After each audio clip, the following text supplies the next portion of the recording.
Welcome back to Season 2 of the One Shot Movie Podcast. We are so happy to be back here for Season 2, and we can't thank you guys enough for all the support that Season 1 has got. I know. John, how are you feeling? I'm feeling great. It's so good to be back in the studio for the second season.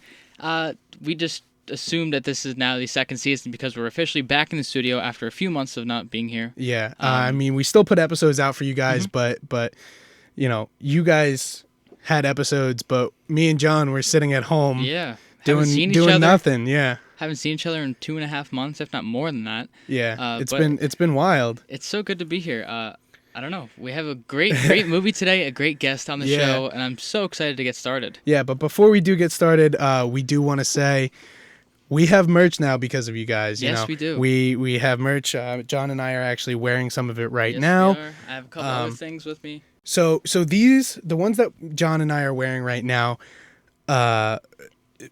we changed the entire look of it. Yeah. We changed the whole look of the merch. So this was, I guess you could call version 1. Yeah.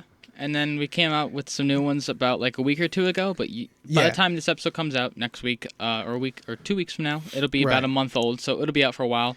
Yes. But when this episode drops, we're going to have a nice promo code for you guys, Season 2, and you can use that to get 10% off. We're so excited for this launch of the merch. We've never really done something like this design. I mean, like we said, it's something new. And it feels fresh, it feels good, and there's a ton of different options for you guys to get. Yeah, we actually have a ton of different colors, unlike before with the ones that we're wearing now. We had pretty much just white and black, a couple maroon, but with the new logo, we have a lot of stuff. Yeah. So feel free to check it out. Link will be in the bio. Or you could go to oneshotmoviepodcast.com and you can get yourself some of that nice merch. And don't forget, use promo code Season2 for 10% off. And we'll also be doing promo codes for each episode. So if you listen all the way to the end, we will be giving out a promo code for each episode. And, you know, kind of like a little incentive for you guys to stick around and listen to the whole episode. Sweet. So what do we have today? And who do we have with us today? So we have a special guest. He's all the way from PA. Steven. How are you, Steve? I am doing great. And it's just honestly great to talk to you again, Vincent. I know it's been a while. We've texted on and off, but you know, it's great to actually have a good conversation. It didn't help that you were texting my old Snapchat. I know. I noticed that. Like I saw you posted, and I was like, he posted. He's on Snapchat. How hasn't he read my message yet? Oh, and then I look, and I'm like, oh my God, I've been texting the wrong one this entire time. Oh, man, that's not good. Not good. It was funny because I noticed it the one day when I went back to look at my memories. Right. Because obviously I don't have any memories from my new Snapchat yet. Right. So I went back and looked at my old one's memories. Yeah. And I see I have a message. I slide over. Vince, I'm like, I'm pretty sure he has my new Snapchat. Oh God. Well, so the thing is, like, I think what I did is I just looked up. I think I just looked up your name, and that was the first one that popped up. So I was like, okay, gotcha. Message you, you know. Yeah. Get a date for the podcast, and then I realized, I'm like, he hasn't opened it in like a week. I'm like, is he okay? And I'm like, well, I know he's on vacation. He's down the shore right now. Not dead. And I see you posting. I'm like, how is he not friggin' open this yet? And then I look, I see which account the story's coming from, and I go, oh my God, I'm such an idiot. But, you know, there are some people who actually are like that, who will just not answer you at all, but they still post on their story. I have people who I know who do that, and it's so infuriating, man. Fake friends. Yeah. Yeah, but John, the thing is, me and Vince have been talking about this. So we've been talking about this for a while. Related. Yeah. Yeah. Oh God. Yeah, but I mean, it's funny. I'm honestly glad we were able to get you on the show. Yeah, I'm super excited. Yeah, it's going to be a great episode. We have a great movie. I'm excited to be here. Movie. And I know you and I were talking about doing an episode on this since right after the movie had come out. Yeah, you messaged us, and I remember that. Yeah. So if you guys haven't looked at the title, or you don't know by now, or you can't tell by my shirt. Yeah. We're doing one of the best movies of the year. Of 2021. Yeah. Spider-Man No Way Home, the finale of the Spider-Man John Watts trilogy. Yeah. Great trilogy. I have to say that trilogy was amazing. I agree. I know me at first, I was like thinking to myself, okay, like I kind of don't really like where this is going with Spider-Man, but by the end of this movie, I'm like, okay, now he is really, really Spider-Man. Oh yeah, he's literally on his own. I'm not the only one who's thought that as well. People I know and people online, I've read that like, okay, they didn't like how he was in the first 2 films, but by the end of this film, they're like, okay, now I totally get it. Because everybody's like, oh, he's Iron Man Jr. He's Iron Man Jr. Exactly. He hasn't been doing anything for himself. And they actually, there's a sneak peek of like him on like Time magazine, and it's Spider-Man. It's like baby Spider-Man in like a diaper, and it says Iron Man Jr. ? Which is funny how they actually, they appease the fans there. Of course. And so obviously let's start this off. We're doing Spider-Man No Way Home. Yeah. This says a PG-13 rating, but with that rating, each PG-13 film gets 1 F-bomb, and this film didn't really use that. They almost did. When in the beginning of the film, when Peter goes, what the, and then it cuts. And then it honks. So they kind of used it in a way, but they really didn't. Yeah. So. But Marvel is not one to use it unless it's Sony Marvel. But this is okay. So this is Sony Marvel, but it's also kind of Marvel. So exactly. There's a fine line where they use it and they don't. Because in Venom they used it. I haven't seen Morbius, but nope. I still haven't seen Morbius. No. It's been out since neither have I. So I'm for months. You guys haven't seen Morbius yet. Yeah, I don't want to see it, but I know. I mean, we have to at one point. Yeah, at one point maybe we gotta. I want to see it, but I've heard so many mixed reviews. Exactly. I don't know. Like, do I want to see it and risk ruining the character for me? Because I know. Overall, I love Morbius as a character. I loved him in the 90s Spider-Man cartoon. Yeah. I loved the Morbius comics. And just this movie getting so many mixed, mostly bad reviews, I don't know if I want to risk ruining that character. Right. Yeah, that's fair. I saw a TikTok, and it was like this guy, and it's like, oh, I just came out of 20-year coma. I see they made a hit movie. They made a movie of my favorite Spider-Man villain Morbius. And it was like so funny. That's terrible. Oh my god, it's hilarious though, because the jokes surrounding it are hilarious. They brought this movie back into theaters just from memes. Yeah. Terrifying. And it did worse. It comes back out in like 3 days. It comes back to theaters. Well, I'm excited. I'm probably gonna go see it again. Well, also, I was gonna say this. I mean, it's a good thing we're doing this movie because they're re-releasing it. Which is great. When did you say, Steve? In like what, September? What? I think September 2nd. Okay. So they're re-releasing it with bonus footage. We're getting the rematch between Tobey and Green Goblin in there. We're getting a bunch of stuff. We're getting more courtroom scenes with Charlie Cox. I didn't even know that. But I think it's with Happy instead of Spider-Man. Because you know how you're right. The one scene you're Happy, you're gonna need a really good lawyer. Yeah. Okay, that's pretty cool. September 2nd. It comes back to theaters. Okay, so you were right. Yeah. So by the time this episode drops, it'll already be out in theaters. Yes. But let's keep it moving here. The runtime of this film is 2 hours and 37 minutes. The genre is like an action adventure. But I kind of count Marvel as its own genre because I heard you say that in which episode? Was it Hacksaw? It might have been Hacksaw because we were talking about our favorite movies, and I didn't mean to say that Marvel is my favorite genre because that's not. You said really Marvel's my favorite genre. You were like, I like Marvel, I like Star Wars, and it's like those aren't genres. That was just my brain just moving. But realistically, my favorite genre is action adventure. So that. And it's kind of sci-fi, right? So that kind of works. So some sci-fi stuff is Marvel very is good. now a genre for me. Yeah. So this movie was released a few days before my 21st birthday. Oh, big on guy. December 17th. So 3 days before I turned 21, which is a excellent birthday present. I saw it on my birthday. So I saw it on the 16th. I got to see it that Thursday. I saw it at 11:15 at night. Yeah, I was gonna see it the day before it released, but I had tickets. I got them the day they released, and I got them for my girlfriend and I, and she had worked that night, so I had to refund the tickets. I was so upset with myself because. But you didn't get like a free movie voucher or anything? Nothing. So I refunded the movies, which was fine. It gave me my money back. Right. But I had to go for the next day, And the initial tickets that I bought, the tickets were beautiful seats right in the middle of the theater. Really? So I buy the new tickets, like maybe half an hour later Right in the for front the row. next day. I see, oh, okay, it's either the front or the back. And I chose the only ones that were available, which happened to be the front of the theater, but it didn't say front or back of theater. Right. So I'm sitting there in the theater looking up like this. Oh, that's the and my neck is worst. broken. That's the worst. It was the worst thing ever. That sucks. It was so frustrating, man. That's horrible, man. You hate to see it. You really do. But we are going to get into the plot right now. Let's hear it. So let me move my computer a little bit closer to me because I'm blind as a bat right now. That's all good, man. Let's hear it. So the plot of this movie is, for the first time in cinematic history of Spider-Man, our friendly neighborhood hero's identity is revealed, bringing his superhero responsibilities into conflict with his normal life and putting those he cares about at risk.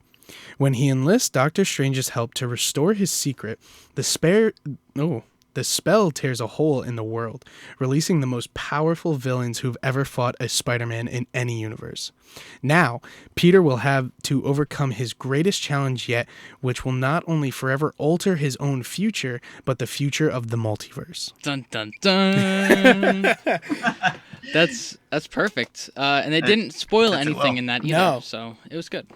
It didn't talk about the new villains. It didn't talk about some friends that we kind of Yes. know from the past, which by now, if you haven't let's seen just the talk film, about it. Let's you know, we can say Spoiler what warning. we can say what we want. Let's not. You've seen the movie. They're going to be on the thumbnail of this video. Yeah. So take it for what it is. Andrew and Tobey are back, better than ever, and they're in this film. And we all thought it, and it happened. Yeah. So Like, I was so against it for so long I that was they were too at bringing them first. back.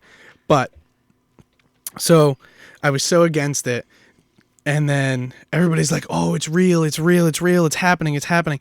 And then at the same time, I'm like, "What if Marvel just gives all those fans a big middle finger and Oh they my just don't God. appear?" Marvel has done that in the past. Oh yeah. Oh, well, they did it 100%. in Like- Infinity War with Hulk. We thought Yeah. we were going to see Hulk in Infinity War. We never saw Yeah, because him. in the trailer, Yeah, they Exactly. had Hulk. exactly. I know, which is totally messed up. But And if no one has never seen No Way Home yet, and they're going to see it in theaters for the first time, they're That's- pretty much, they already know Tobey and Andrew are back in it because Oh. all Right. the advertisements for the re-release. Yeah. Right. If Tobey you and follow Andrew in it, 'cause Marvel everybody knows on it already. any social media, oh, I know. it's all over the place. Oh yeah, 100%. There's no way you haven't Mm-hmm. seen it. Yeah. No. Which is beyond me. Yeah. But, So, Steve, how did you like this plot? Oh, I loved it. It was just incredible. It was so well put together, so thought out. Just everything about it Mhm. perfectly wrapped up Tom Holland's trilogy. Yeah. And I set him up. agree. And honestly, it kind of wrapped his up own. the other guys' stories as Yeah. well. Not wrapped it up, but kind of wrapped it up in a sense where we could It gave possibly them their see happy ending. right, Yeah. but we could also possibly see more. Like it gave them the happy endings of, now there's a new Spider-Man. Mm-hmm. We don't have to stress that much or whatever it may be. Yeah, But it no, also exactly. it I know what you wrapped mean. it up in a way where, if we see them again, fantastic. But even if we not, don't see them it's again, not it's the big deal. also fantastic because they wrapped up their stories Mm-hmm. in such a beautiful way. Yeah. But Steve, do you think there's anything that you would change about this plot? Anything like at all? I'm trying to think. I honestly can't think of anything off the top of my head. That's Oh. fine. That's fine. I mean, But I'm sure as we go through the episode, yeah, I mean, Yeah. some stuff will pop up. I think the plot itself was beautifully well done, beautifully executed. I don't think there was anything that should have been changed, because I think the plot itself was just It was perfect for very the movie. strong. Yeah, it was no, perfect for worked the really movie. well. And I'm gonna say something that's pretty controversial. I think this was the best movie that has come out recently. Not that I didn't like Multiverse, not that I didn't like Thor: Love and Thunder. Oh, I you're love saying both the of best those Marvel movies. movie. Best Marvel movie that has come out since the Sort of Phase 4. I guess we could say after Shang-Chi. Okay, because Shang-Chi was Shang-Chi was phenomenal. great. I think really that was enjoyed that movie. fantastic. From I from actually the have something to admit. I have never seen Shang-Chi yet. Really? it's I very still have good. never seen It is Shang-Chi. very I- very I good. tried man. to watch it, but as soon as I sat down to watch it, I got a fire call. Oh, okay, Oh, yeah. jeez. So it sort of just like slipped my mind. Yeah, Like, no, oh, Right. You got to hop on Disney Plus and watch that ASAP. Yeah, It's such a great it's watch. very, very good, and, Yeah. and I liked it so much because it was almost Iron Man-ish, where you don't know this character, you Not at learn all, their really. backstory, you learn how they end up where they are, and you watch them grow as a person, and you watch them grow to gain their powers and stuff like that, and it's very, very good, and it just gave me Phase 1 type of vibes with the original Yeah. Iron Man. Well, I think that's what they're trying to do recently with the new phase 4 Right, and 5. but They're I trying think- to introduce some new characters that we really haven't seen on the silver screen. Right. But I also think it's difficult for them too, because they're trying to introduce these new characters with their solo movies, but they're also trying to keep the remaining actors with their new movies that are coming out. Yeah. So and I think it's that's where Marvel's having their issue. there's just not many connections like it used to be in Phase 1, where okay, I Right. watched this movie, and at the end of this movie, it kind of says, okay, this is what the next movie is going to be. But Right. there's really nothing like that in this season. Because at or the end of phase. Iron Man, we saw Nick Fury. At the Yeah. end of Iron Man 2, we saw Thor's hammer. At the end of Thor, we saw Captain America. And then Exactly. at the end of Captain America, we got the Avengers. It was really it was nothing stuff like like that. Yeah. Now we see these end credit scenes, and they're not adding up. Like, yeah, It's we kinda saw telling we their saw solo stories. well, I don't want to spoil it for Steve for Shang-Chi. I don't want to spoil the end credit scene, so I'm not gonna Okay. No, that's I'm fine. not gonna say it. But yeah, these end credit scenes aren't really doing much. They're giving the fans kind of what they want. Yeah, but it's not. But it's connecting not- into the it's- greater story. Right. It's not moving the story along in any way. Yeah, no, I can definitely agree with that. Doctor Strange's did. Yes. That's all I have to say. Doctor Strange's did. Thor's didn't really do it. No. not at all. And That just and helped Thor. Shang-Chi's didn't really Yeah. do it that much. No, it really didn't. But, I mean, that's just. I guess that's what they're going for in this phase. They kind of want to tell the individual story rather than the greater story at the moment. Right. Because they're trying to introduce all these new characters. Like Right, in right. Thor: Love and Thunder, you kind of get just them throughout the Yeah. entire story, and at the end credits as well. So, Right. I mean, take that for what. Well, it is. did you see Thor, Steve? I did. Okay. I did good. Okay, all right, Okay, good. so we can talk about it. Okay. Cool. Yeah. But, with each individual story comes the cast. Yes, it does. And who was our lead man? Oh, you already know who our lead man is. Sir Tom Holland himself as Peter Parker or Spider-Man. Who? Exactly. And what is he known for?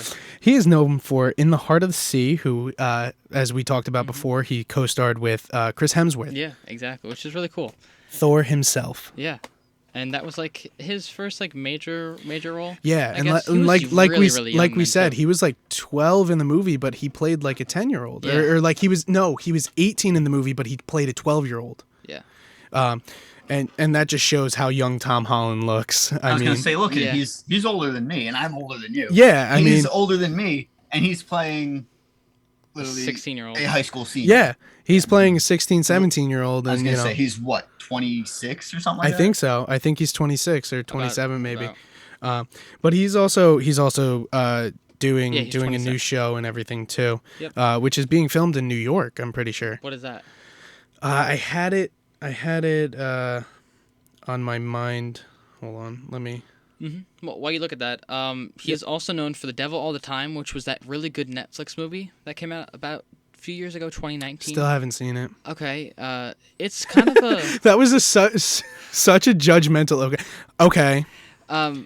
Did you see that one, Steve? I did not. I'm in the same boat as Vincent. I Damn. didn't see it. Okay. Well, pretty much it's like this, real dark. Well, I mean, the devil is in the title. Right. It's just a really dark film with Tom Holland in it, and he portrays this really, really great character. I don't really know how to describe it because he's kind of like a guy who was mistreated young in his life, and he turns out to be he's got issues. Like fucked up in the head. Yeah, he kind of is, and then Right. it kind of. I mean, it all kind of like a butterfly effect. Kinda, and yeah. It all just gets messed up, and it's such a great, great film. If you like darker stories, that is a perfect film to watch. But if you don't, it's okay. right.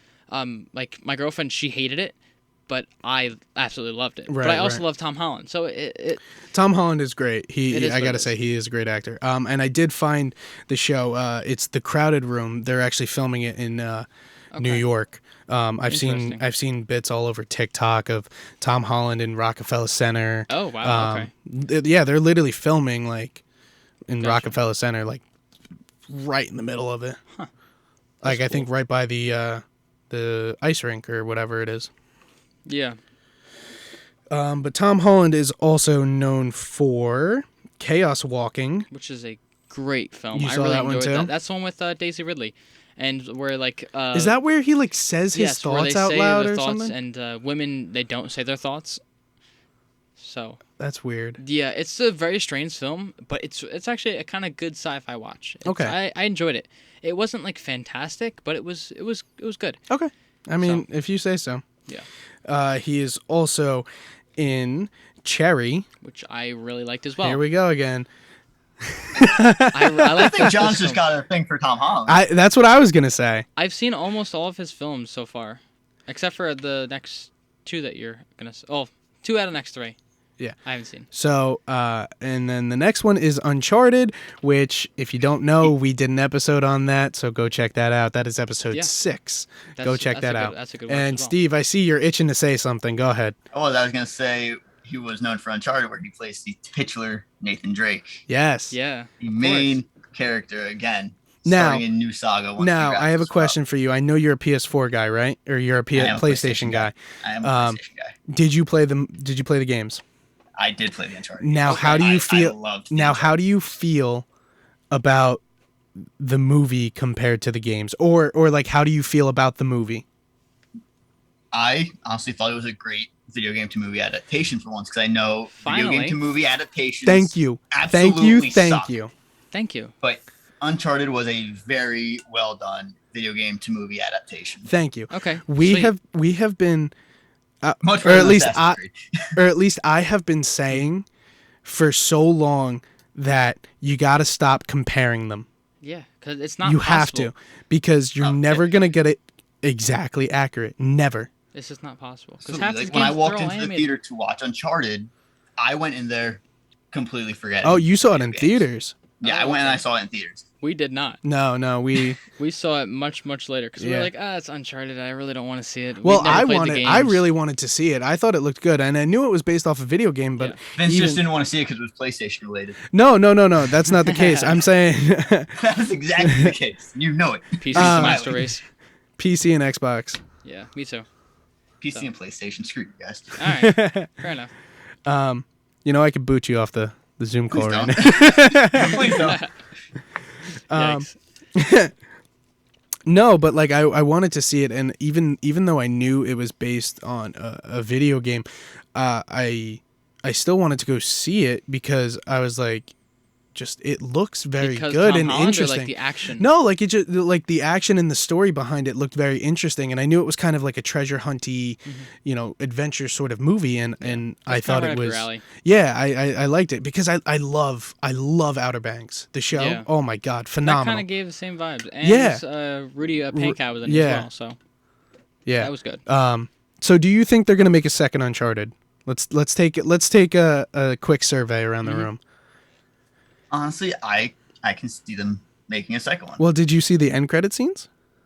I didn't see the end credit. Oh, see, there we go. So there was two. There was one with Nate talking to somebody. He trades his ring for a map, like the ring necklace for a map, but then he ends up stealing the ring necklace back, and then Sully arrives, and then Mustache Sully. Yeah, Mustache Sully with a cigar. Trying to get that not comic accurate, video game accurate. Game accurate. Yeah. So that was one of them, and then like they get held up at gunpoint or whatever, and then the second one was, so you see the cameras going through a little tiny jail cell, like a dark jail, and then it's going through the hallway, and then it turns into somebody's jail cell. And you get a behind, it's like long hair, like beard, definitely unkept. Someone who has been in a while, right? Yeah, and you get a from like over the shoulder behind shot, and you see a postcard, and it says, "I don't know if you're getting these," like, and then it says something else, and it says -S. So Sam is still alive, which is cool. So I really hope they continue to make second ones, and I hope they bring back Rudy because he's. I hope so. He's phenomenal. He's phenomenal in Outer Banks, and I think he will do such a great job in these future movies. I think so too. It's right up his alley. It's kind of like what he did in Outer Banks. Yeah. So I think he can continue and work off of that Outer Banks type of role, like he kind of already did in the first film, and just expand on that role a little bit more, become more of a dynamic character in that film franchise, and I think it'd be really, really good. Yeah, I mean it's great. So back to Tom Holland. Yes. He also voices Walter in Spies in Disguise. Like I said, that is with Will Smith, and Tom Holland turns Will Smith into a pigeon. It's animated, and it is very funny, and it's like a kid movie, but it's also very funny. Okay, well I have not seen that one, so he voices. You haven't either. I have not seen that either. That's okay. I don't know about that one. He voices Jip in Doolittle, co-starring with Robert Downey Jr., or even just starring with Downey Jr. I don't know how that works. I didn't see it. Don't think I'm going to. No, I won't either.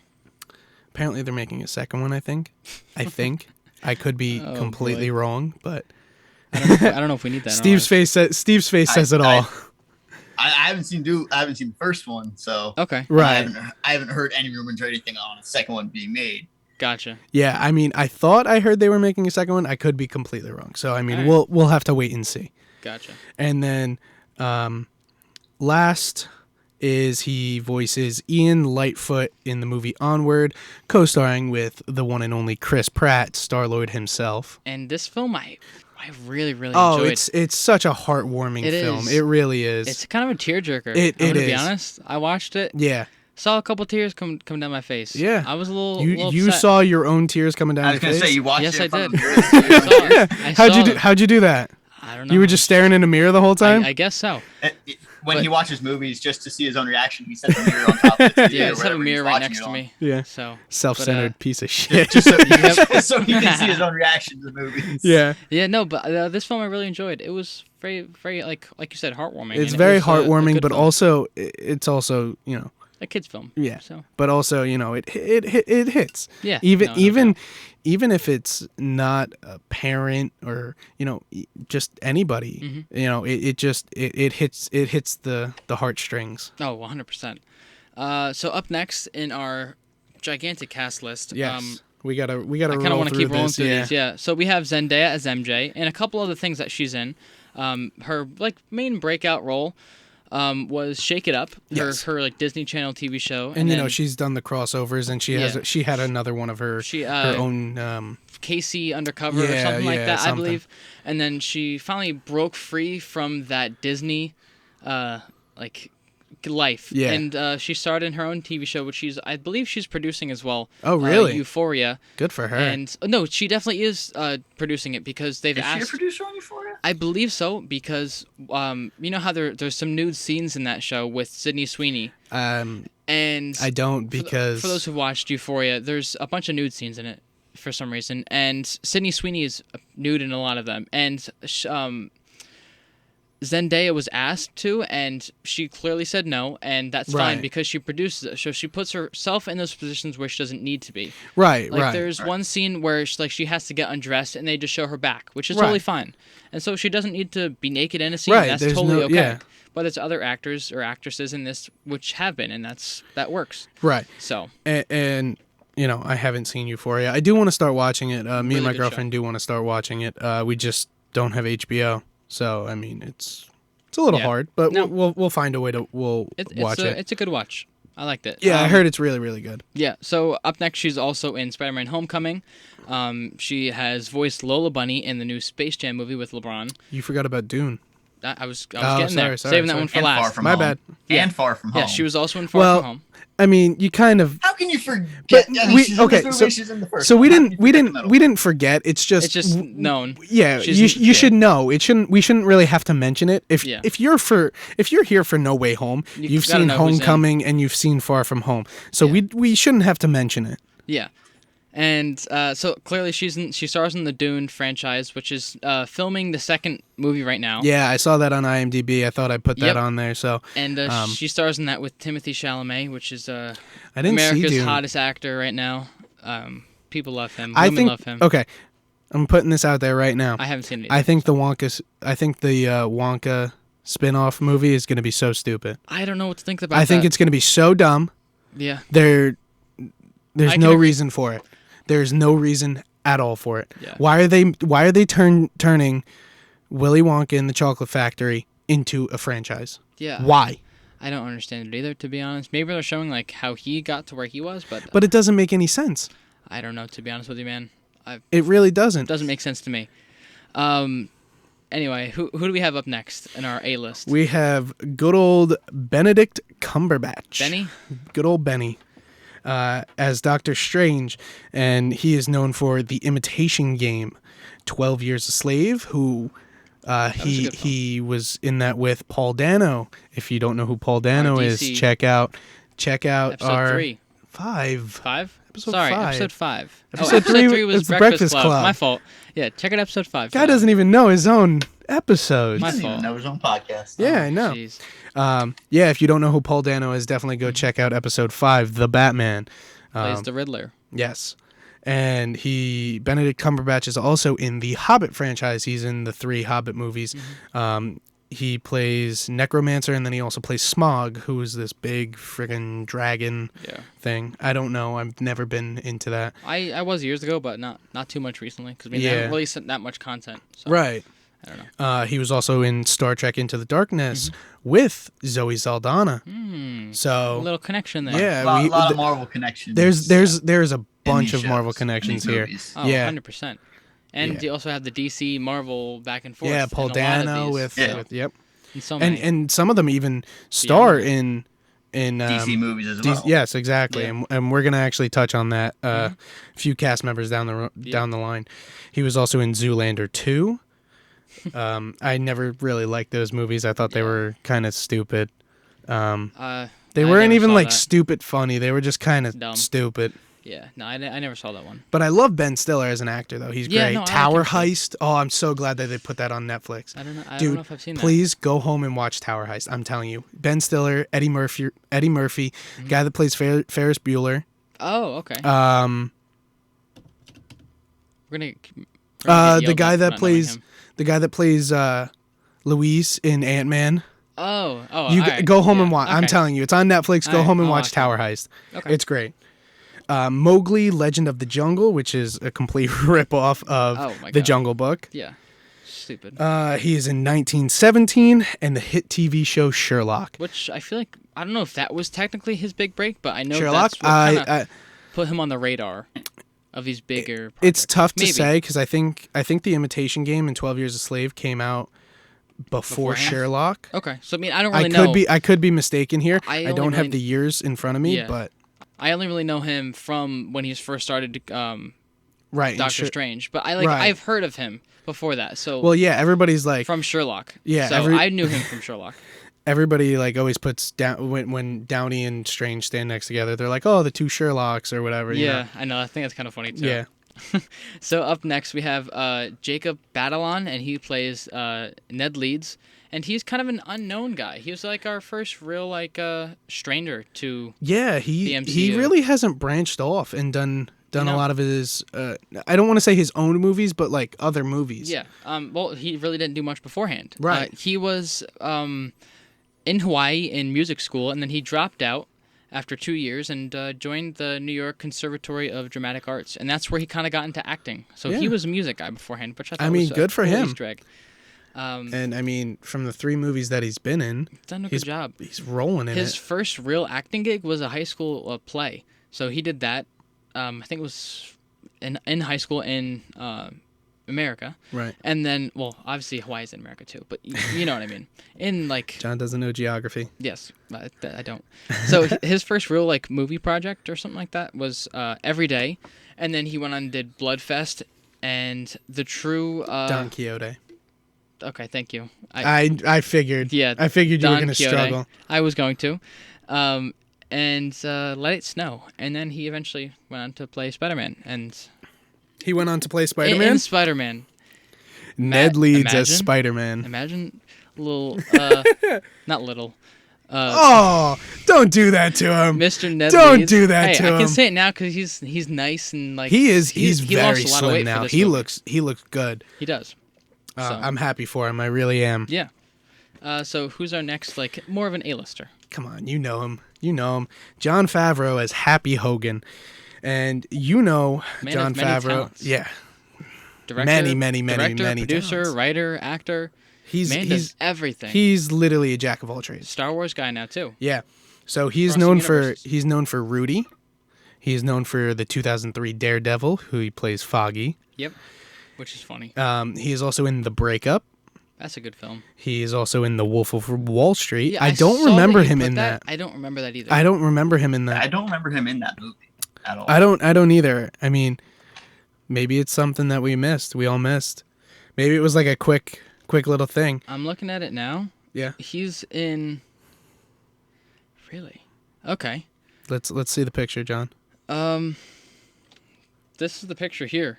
I don't know what scene that is in the film, but yes, I can't remember. Yes, that's when they're like, "All right, Jordan." After he gets like arrested. He's like, "All right, Jordan, you have to, you can have all of this. You can keep all of this. You just have to resign from the head of the company." Oh. Okay. You just have to resign from the head of the company. And then Jordan goes in the next day and he goes, "I'm not fucking leaving." Oh, it's that? Yes. Okay. So it's right before that scene. That's so good.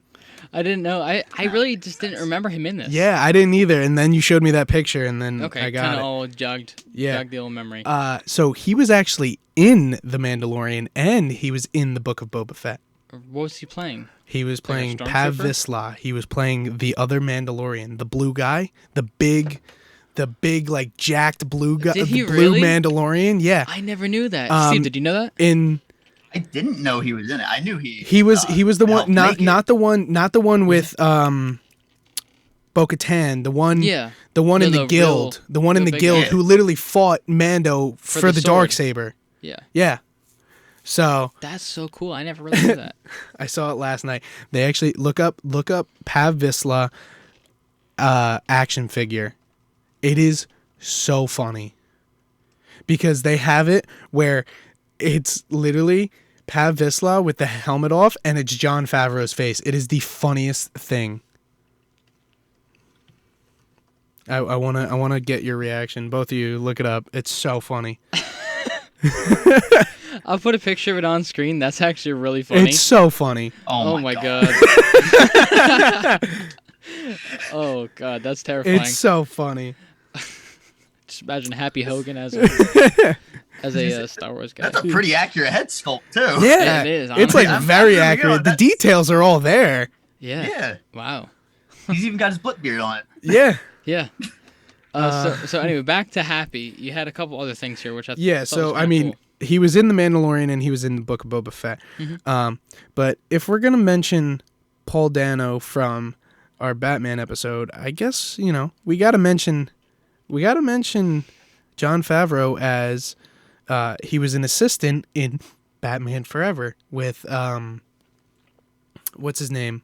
I can't think of it. Thank you, Val Kilmer. Thank you. Kilmer. I was trying to remember. I knew it started with a V. I just couldn't. If that was Clooney or not. I knew it was. I knew it was a V. I just couldn't think of the okay. name. Yeah, he plays in one of the like mob assistants, I guess you could say. Okay. But it's like he's in it for a split second. You look up a screenshot of it. If you look up Jon Favreau Batman Forever, it's like it only shows you that one scene. A few frames? No, not even a few frames. It's literally just that one scene. Oh, okay. That's it. Gotcha. And who do we got next, John? Up next is a person that is kind of controversial. Some people think he's a good actor. Some people don't. Yeah. Jamie Foxx, and he plays Mr. Max Dillon or Electro. And he's known for Netflix's new hit movie, Day Shift, which is blowing up everywhere. Yeah, that's huge. He's in a bunch of other projects. Did you watch Day Shift? Sorry. No, I haven't seen it yet. All I'm going to say, but it looks interesting. it is good, but there's really no backstory to it. So it kind of just because it's literally like, okay, confusing. these guys are hunting vampires, right? Mm-hmm. See, I didn't even know that. Yeah, that's what it's about. Okay. Vampires. Gotcha. It literally starts off quick. Okay. It wasn't really a spoiler. It was just kind of that's okay. But there's no like backstory to it. It's not like how did these guys become vampires? Was there like an outbreak of something? It doesn't explain anything. It's just these guys are fucking vampires. Oh, like, okay. But how? Yeah. So that's my one gripe with it. Okay. Well, he's also known for many other projects, but what are you doing? I don't know. I'm trying to get this. Okay, there we go. He's known for many other projects. Django Unchained, White House Down. Love that movie. Great movie. Baby Driver, which one of my buddies really loves. I really like Baby Driver. It's really good. I've never seen it. It's one of my buddy's favorite movies. No, it's very, very good. So, I'm telling you, go check that out too. Yeah, I definitely want to. So I give you 2 movies to watch: Tower Heist and Baby Driver. Yeah, I'm probably not gonna remember. Maybe this will be a new segment on the show.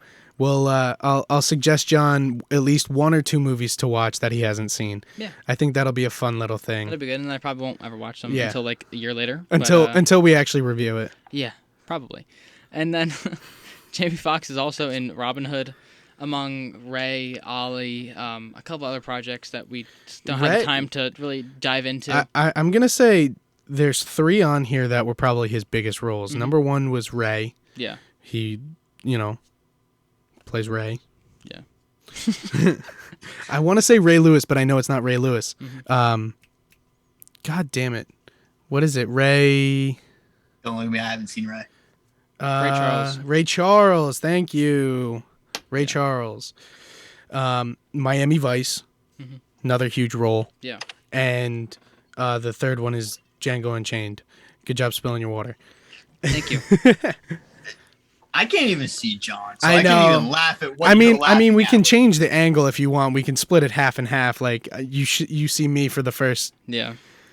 It's all right. But I think those 3 movies were like his biggest roles. Yeah, no, I agree. And I think that's what people know him from is those 3 movies. Yeah. So who's up next? We have Willem Dafoe. At the beginning of the movie, he starts as Willem Dafoe, and towards the end of the movie, he becomes Willem Defriend. I just think we were watching the movie earlier together, and we were just kind of sitting there. Yeah, and as soon as Tom Holland stabs him with the cure, I go, he just went from Willem Dafoe to Willem Defriend. That was so funny. Kill yourself for that. And End it. And John and my roommate just started laughing hysterically. It was just out of nowhere. I'm like, okay, all right. I started dying. It was so funny. And he is Norman Osborn or the Green Goblin. Yeah, he plays Gobby. Pause. In not just this film, but obviously the original Spider-Man. Yes, obviously the original Spider-Man with Tobey Maguire. Yep.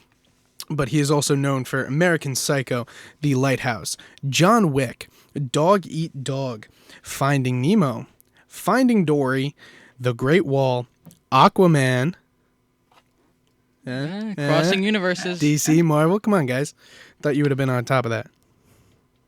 Come on, John. You literally on the. You're literally. You're always right there with that. He always crosses universes here. So yeah, that's cool. And Nightmare Alley, which I saw Nightmare Alley. Like I said, it was all right. It wasn't great. I haven't seen that one. I really enjoyed Aquaman. I gotta say, no, I love Aquaman. Good. Second Aquaman is filming. They're reshooting because of the what's her name? Johnny Depp, Amber Heard. Yeah, thing. Yep. Because of Amber Heard, she's out. Another girl's in. Oh yeah, they already recasted her. I think so. I could be wrong. Okay. But she's I thought out. they were just because cutting some parts of the movie to limit her screen time. But the I didn't thing know is, they were completely recasting. I think they should. I think they have to recast her because she's kind of an integral part of the story. Technically she's Aquaman's wife. Mm-hmm. So I mean, right? They need her in the story. So they need her in the story. So they have to recast her. Yeah. I think so. And I think with what's going on, everybody isn't going to be mad about it. Everybody's going to know the situation, and everybody's going to accept it. I think they'll understand. But as long as they, get a good actress. Mm-hmm. Anybody would be better.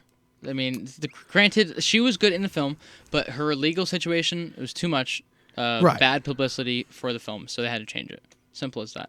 Right. So don't forget, her dog stepped on a bee. Oh, Oh come my on now. God. I mean, yeah. So up next we have Alfred. I'm stuck in a tree. Uh-oh. Up next we have Alfred Molina, and he plays Doc Ock or Otto Octavius. Doc Ocker? Doc Ock or Otto Octavius. Thank you. Do you want it the Aki way? Sure. Can't forget the Bev. Never, never, never. That was so. Oh my God. Speaking of Bev, what are you drinking? Our sponsor. Yeah, our newest sponsor. Yes, I'm drinking some W Energy. This is the Dragonade flavor, which is dragon fruit and strawberry lemonade, and is actually really, really good. Yeah. Do you want to try some? No, I've tried some before, so it's. Oh, have you? Yes, so Okay. it's all right. I don't have. I just have I'd like water. to try so. some. Just pass it to the computer. Yeah, here you go. Here you go, Steve. that would just be great if I just had my own. Right You should have bought some. I know. I should have. And you can actually get 10% off your W order by using promo code, what is it? One Shot Movie Pod. Yeah, One Shot Movie Pod for 10% off. Yes, for 10% off your W order, and you can get that at w.gg and use promo code One Shot Movie Pod for 10% off your order. And they just released a new flavor too. So. Yeah, what was it? The peach? I think it was the peach. I'm not 100% sure, but it looked really good though. So they also I try it. Yeah, they also released a non-caffeinated drink for all those people who like the taste of their drinks but don't want the caffeine energy rush and crash, which is good. So what the hell you texting me for? So anyway, I'm not texting you. I'm not texting you. Back to Alfred Molina. Yes, go ahead, John. After a little sponsor break, he is known for Indiana Jones and the Raiders of the Lost Ark, Boogie Nights, fantastic movie, Murder on the Orient Express. Yes, so this was a TV movie. This came out in 2001. This was a TV movie, but then they also redid it, and now it's Murder on the Orient Express with Gal Gadot, all that. Really? But then they also got the Death on the Nile is with Gal Gadot and all that. Okay. And then I think Murder on the Orient Express was the first one before that. Death on the Nile is the second one. Kind of like a Knives Out situation. Oh, I where gotcha. they keep the same detective, core but change the different setting scenario and stuff. And yeah. That's really cool. And I'm excited for Knives Out too as well. So that's going to be really good. So Alfred Molina, he's also known for the Da Vinci Code, which I haven't seen. The Sorcerer's Apprentice. Love that movie. He's also in Rango. And fun fact, he actually plays the devil in Rick and Morty, which I didn't know until just now. Yeah. So I think it's actually kind of cool. I saw that on IMDb and I was like... Was that recently? Do you know?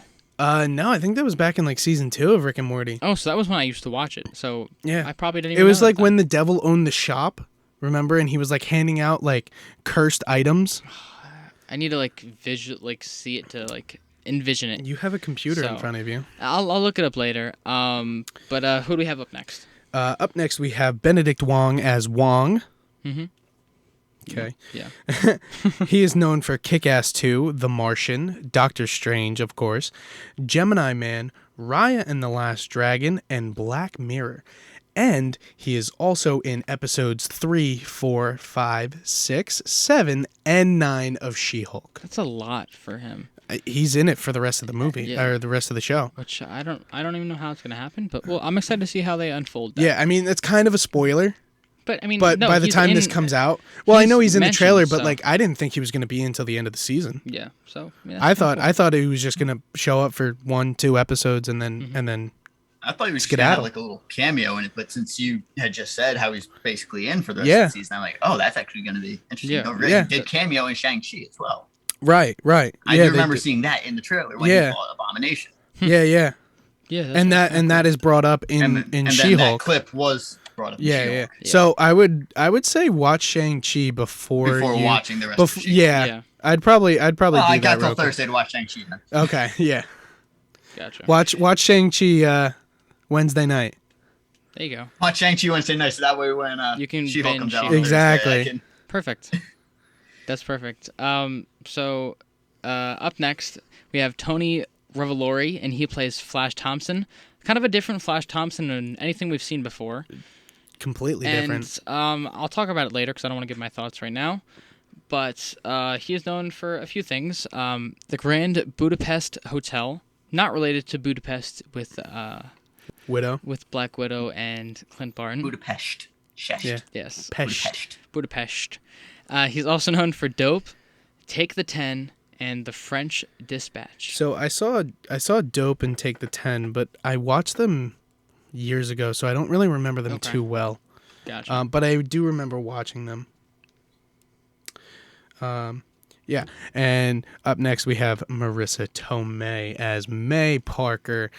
Great casting for this, honestly. And she is known for My Cousin Vinny, The Wrestler, The Big Short, Chaplin, Anger Management, Wild Hogs, Crazy Stupid Love, and The First Purge. That's pretty solid. Yeah, but she's mostly well known for, of course, My Cousin Vinny, Vinny. and I think The Wrestler. Yeah, I mean, I didn't really. I think see it's those two. Yeah, I've heard of her before Spider-Man, but like we're a younger generation, so we don't know her a lot from these older films. So I've heard of her in My Cousin Vinny, but I never really saw it. Right. So, But yeah. I love My Cousin Vinny. It's great. Mm-hmm. Okay, and so who do we have up next? You know what? I think we should switch it up. Steve, who do we got next? Next, we have, in my opinion, the best Spider-Man. Debatable. You guys can yell at me later. Okay, We won't yell. We'll have a civil conversation. civil debate. But like I can understand this. So who do we have? Andrew Garfield as Peter Parker and Spider-Man. He's known for The Social Network, Hacksaw Ridge, which phenomenal military movie. Yeah. With, did you check out our episode on that? I didn't listen to your guys' episode on Hacksaw Ridge. You got to go back and listen to that. Really good episode. I will. I'm trying to work my way backwards, and it's been a while since I listened. That's fine. But fair enough. Hacksaw Ridge, phenomenal, absolutely phenomenal movie. Great movie. Military. Mel Gibson did a great job on that. Oh yeah. Oh, absolutely. The Eyes of Tammy Faye, which I have not seen. I have not I either. haven't seen that. Tick Boom. Tick Boom was great. Phenomenal musical movie. So that episode, I'm pretty sure, should be... Or the one right before this. Yeah. I think. We hope. We hope so. If stuff has to get moved around and, it gets put out, whatever, it should be before this. But ideally, that's how be out. Yes, that's how we're trying to schedule it. So yeah, go tune into that episode. It was such a great episode. Yeah. I haven't listened to it in a while, so I'm excited to listen to it again when we put it together. Yeah. It's been a while. Yeah, that was it was months ago. And you forget some of the things you say really when you first record, and then you're editing and you're like, this is actually hilarious. Yeah. And there's some things where you're like, did that really get said? Right, oh, right. Yes, yeah. 100%. So. Yeah. All right, Steve, continue. And he's known for the TV miniseries Under the Banner of Heaven. Now, have you seen that? Have you watched any? I have not seen that. I haven't either. So I don't know. That's what I was telling you about before. He was in a new Hulu show. He plays a detective. That's the show. And John, now take it away with the last cast member here. With our last cast member and my favorite Spider-Man, Mr. Tobey Maguire, the guy who hates the press, who yells at people in the middle of the street. He's my favorite Peter Parker. Starts dancing down the street. And he is mostly known for actually some of my favorite movies. Some that I haven't seen yet, but some that are really, really well graded. The Great Gatsby. It's fucking hot in here. I'm sweating. I know, me too. Tobey Maguire, he's known for The Great Gatsby. Brothers, which is phenomenal. Labor Day. Pawn Sacrifice. Seabiscuit. And Fear and Loathing in Las Vegas. Yeah. So I've really only seen The Great Gatsby. I've seen The Great and Gatsby. Spider-Man. Spider-Man. But the thing is, Brothers. I really haven't fully seen Tobey's trilogy. I've seen Spider-Man 2, Spider-Man 3, and I've seen bits and pieces of Spider-Man 1. I've never watched the original Wow. Never completely watched the original Tobey Maguire Spider-Man trilogy. So, the door is that way. That is my favorite. Vince, you might as well just turn the camera to John at that point. I mean, honestly, that is the first Spider movie ever. Have you not seen that? First of all, I was 1 year old. Okay. When it came out. So was I. There was also no access for me to watch it for the 20 years of my life. All right. Well, I also own it on DVD. I've seen it probably 20 times. All right, hand it over. Cough it up. You can find it on. Vince, you see that nice little thing sitting in front of you, that iPad? Mm-hmm. You can rent it for like $4. Well, it's actually on Netflix now, so yes. That's right, it is on Netflix. Well, I did want to watch it before coming here, but I didn't have a chance to because I was up till 3 a.m. last night doing this, watching No Way Home and all that stuff. That's right. So now, did we like the cast? And if we did, if we didn't, who could have played somebody better? Honestly, I'll let Steve go first, and then I'll say what I gotta say. I did enjoy the cast. I don't really have any gripes about the cast because it was phenomenal seeing all those OG villains coming back, being played by their same actors, right? Tobey and Andrew. Yeah, and we're gonna get into that a little bit more down the line, talking about the villains coming back and playing the same characters that they were. Yeah, So I'm sorry. Continue. Overall, I personally wouldn't make any changes to the cast. All right. Or cut anyone out. Personally.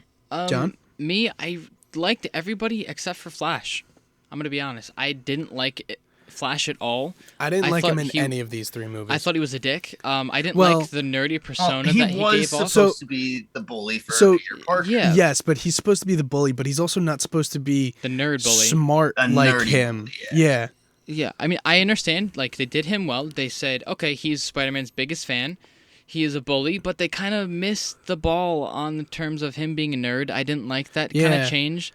It didn't fit. It didn't feel right to me, just because we've known him as a jock, and I think that's what he should have been. And in this next trilogy that's apparently coming out, if he's gonna be, Agent Venom. That's it. If he's gonna be Agent Venom, he needs some sort of hatred and kind of. He needs something to hate Spider-Man or hate Peter. But there's nothing there. Yeah, he doesn't. Okay, yeah, he was a bully to Peter, but he didn't hate him, number one. No. And number two, as soon as he found out that Peter was Spider-Man, he was like, "Oh, hey, Peter, I love you. We're best friends." Exactly. Da, da, da, da, da. So it doesn't work. No. So I mean, I want to see how they're gonna do it. Yeah. Maybe they're not gonna make him Agent Venom. Maybe Tom's just gonna get the symbiote somehow. Maybe it'll just like fall on him. Maybe Tom goes to space and gets it. The symbiote. Why would he just go to space on his own? I was going to say, when the symbiote's already on Earth.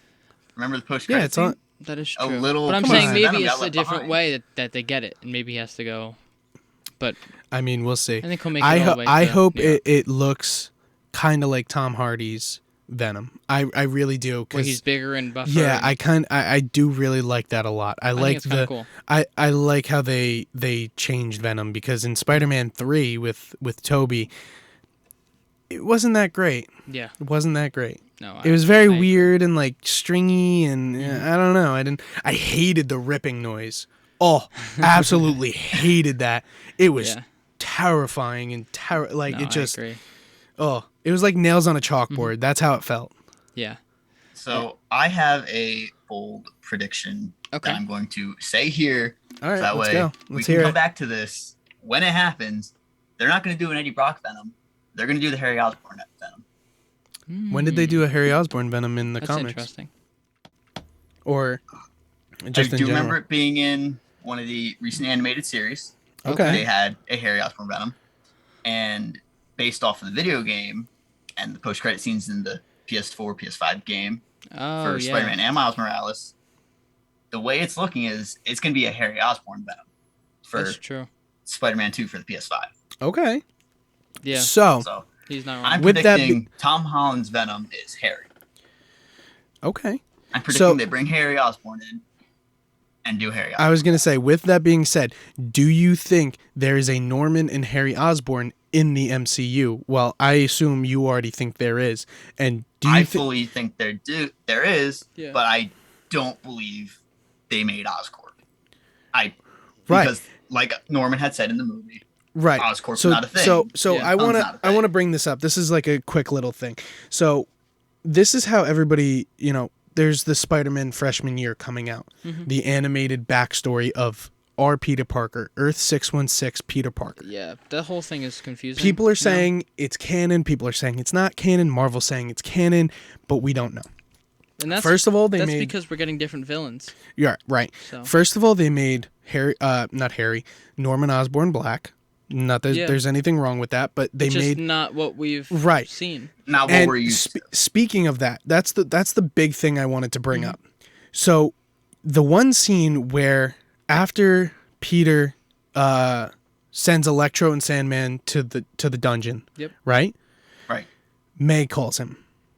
May goes, "Hey, I found one of the guys you're looking for. He's in the shelter. In the feast center. Right.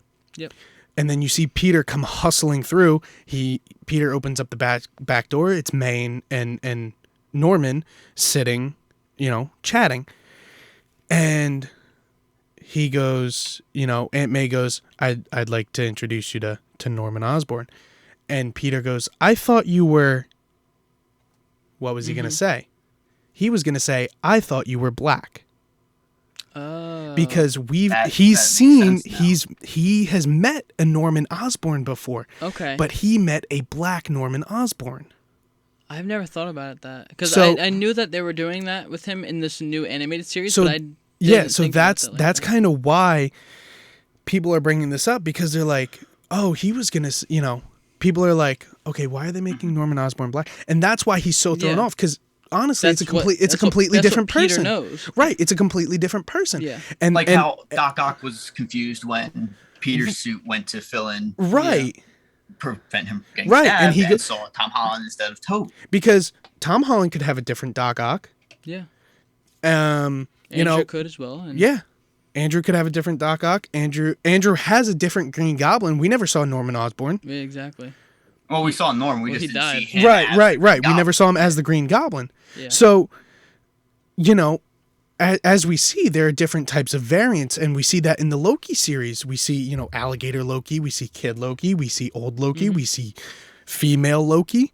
Yeah. There are a bunch of different variants out there. So, I think Peter was very confused because he was like, I thought you were black. Yeah. That's fine. Simple as that. That's okay. That's it. He's not used to this Norman Osborn. And that Norman Osborn in Peter in 616 hasn't created Oscorp yet. And I think that's probably who bought the Avengers Tower, and that's what they're going to turn it into. Possibly. Because he hasn't done it yet. Yeah. But he bought it. It's not like you can put the sign up in a day. Yeah, exactly. Because this is chronologically taking place right after Far From Home. Right. Because it's picking up right where Far From Home is leaving off. Exactly. And Far From Home is not that much right after Endgame. So, I mean... Yeah. Yeah. I mean, come on. So... Not that much time is in between these three films. Yeah. No time. Yeah. Literally, at the end of... Back to back. At the end of Homecoming... Okay, so there's a gap there. There's, Infinity War. That's it. But from Endgame and then from Endgame to Far From Home to No Way Home. Yeah. There's no gap. Yeah. There's pretty much no gap. Exactly. And, because it's them all going back to school that school year before that summer trip for Far From Home. Right. At the end of then at the end of Far From Home, it jumps right into No Way Home. Yeah. Because the ending post-credit scene of Far From Home is the opening scene of No Way Home. Right. So I think that's, that was the big thing. Yeah, no doubt. And I think that's going to tie into Spider-Man freshman year. And I think that's how it's going to kind of work. It'll fill in some little gaps here and there of what we've seen and what we haven't seen. Right. So we will eventually get Oscorp and our 616 Norman and Harry Osborn. Yeah. And, since we're talking about Osborn and some of these old enemies coming back, I just want to mention some of the new suits that they've been shown in. Yeah. Obviously, Norman, he's kind of shown in his original outfit, and then eventually throughout the film, we see him dust the old helmet, get rid of it, and then he sports that was a really cool shot. He sports some goggles and a little some hood. Rec specs. Yeah, he sports some Rec specs and a new hood. And then kind of going to his comic accurate Goblin suit, where he's got the purple hat. that purple hat. Yeah, he's got the purple hat, but instead of doing like a whole new mask, whole new wardrobe for him, they gave him like a tattered purple hoodie, and instead of having a purple hat, they just had him throw the hood up. Right, which is very cool. I think they did it very, very well. Doc Ock, his arms are different than in Spider-Man 2. Yeah. His arm, I mean, I know they couldn't get him perfectly because technology and everything like that. In this movie, Doc Ock's arms are completely CGI. In Spider-Man 2, they were all practical. Yeah.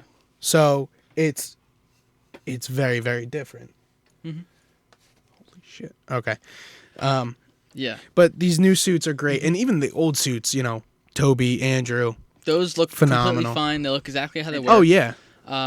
Electro's was different, completely different. Right. Different color. He's not blue. And I think not the thing. Blue Man Group guy anymore. Yeah.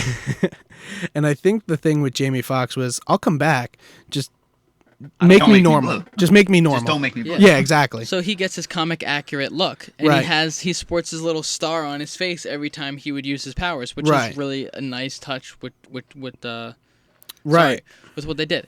So and they're really hitting the nail on the head with comic accurate suits. Yeah, they really are. And that was a great job by John Watts, who was our director of this film. And John Watts, he's directed a couple of good projects, not that many.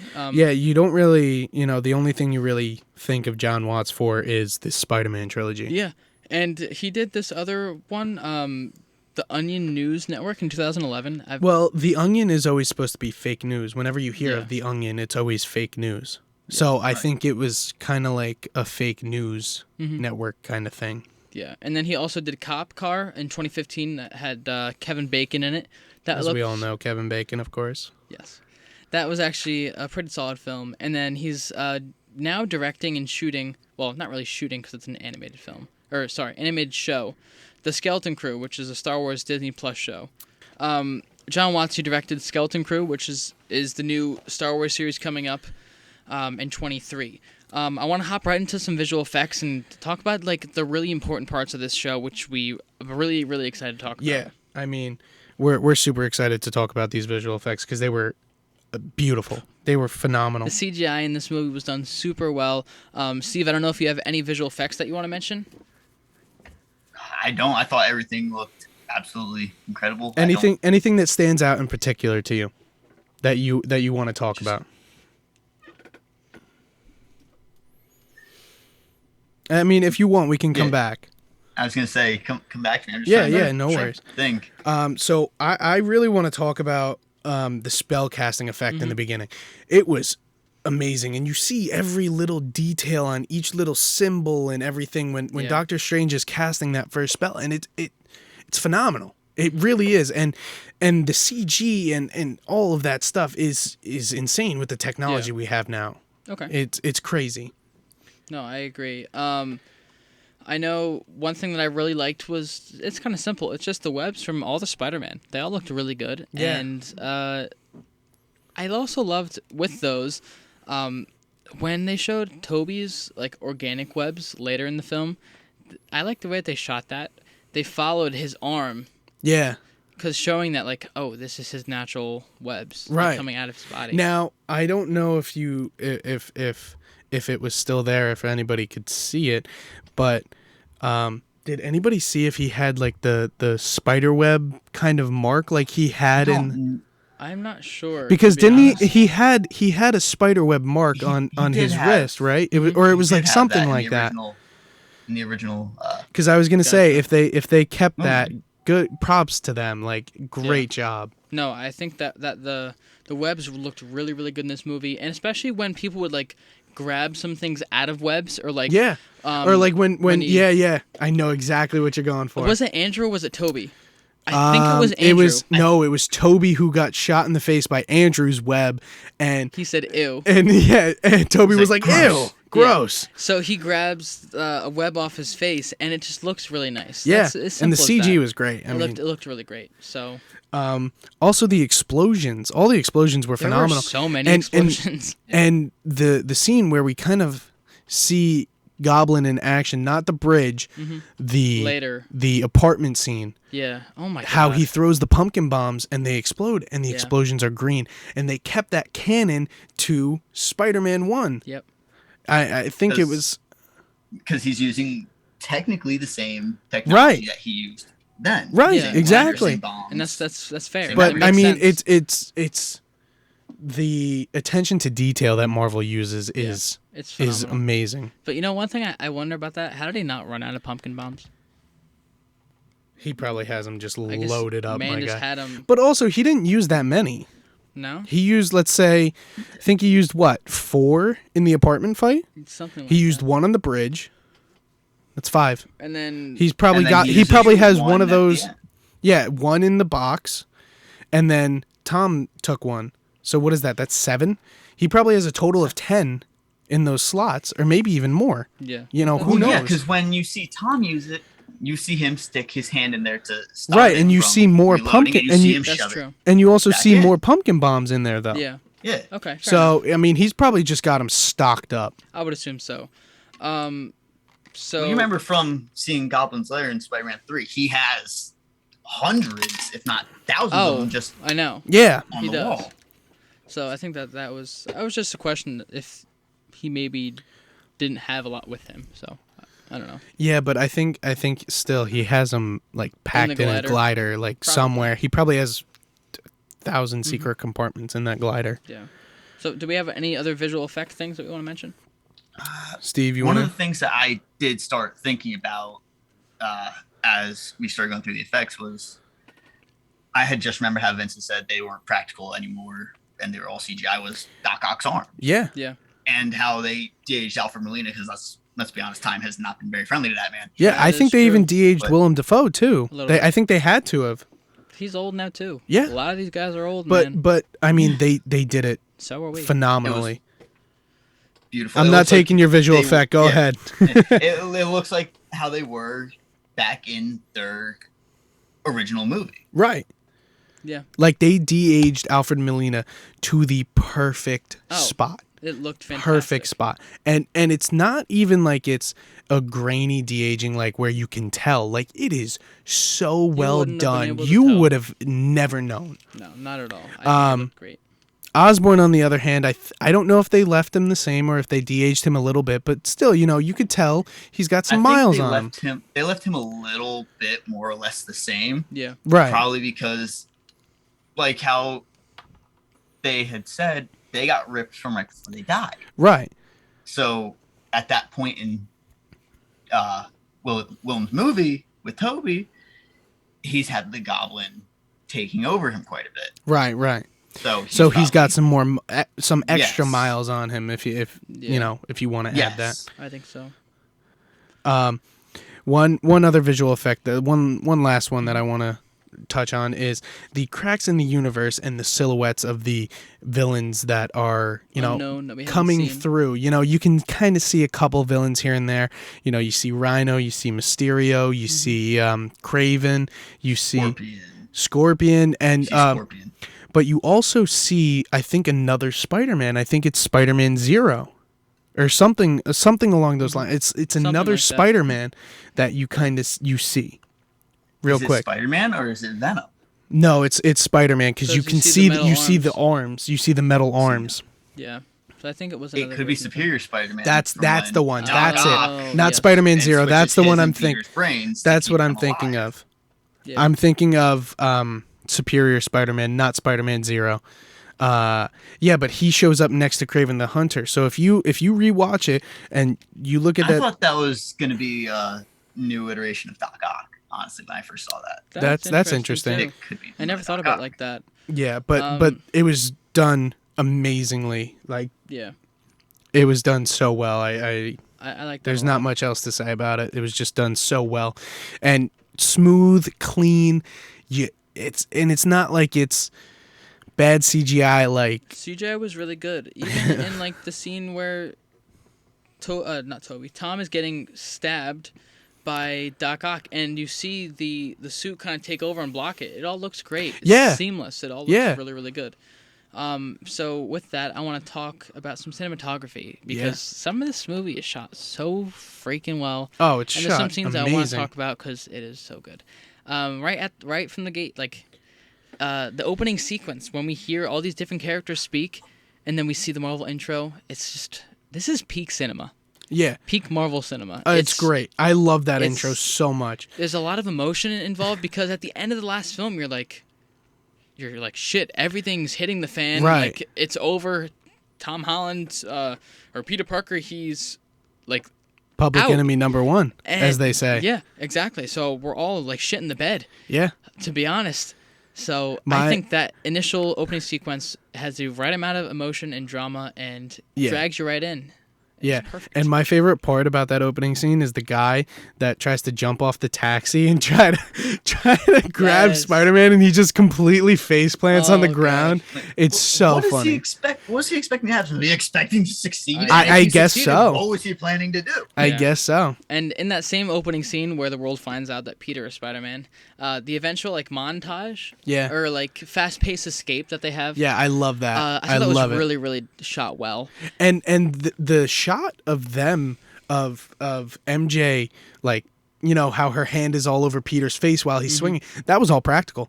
Yeah, I know. That was all practical, so cool. And it was amazingly well done shot. Super well.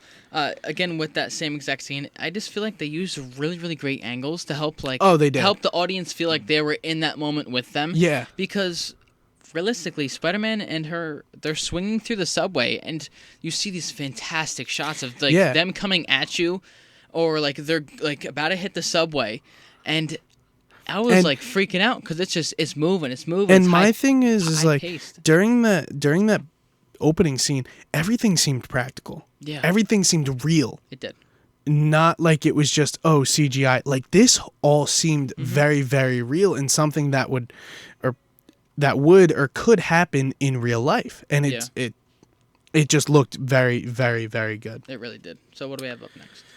I want to talk about the scene in the apartment. We got that close-up shot of MJ. This is after, Happy goes into Peter's room and, finds Peter changing, and Aunt May goes, "I hope you're practicing safe sex," all that stuff, which I missed the first time, and I thought it was hilarious when I rewatched it.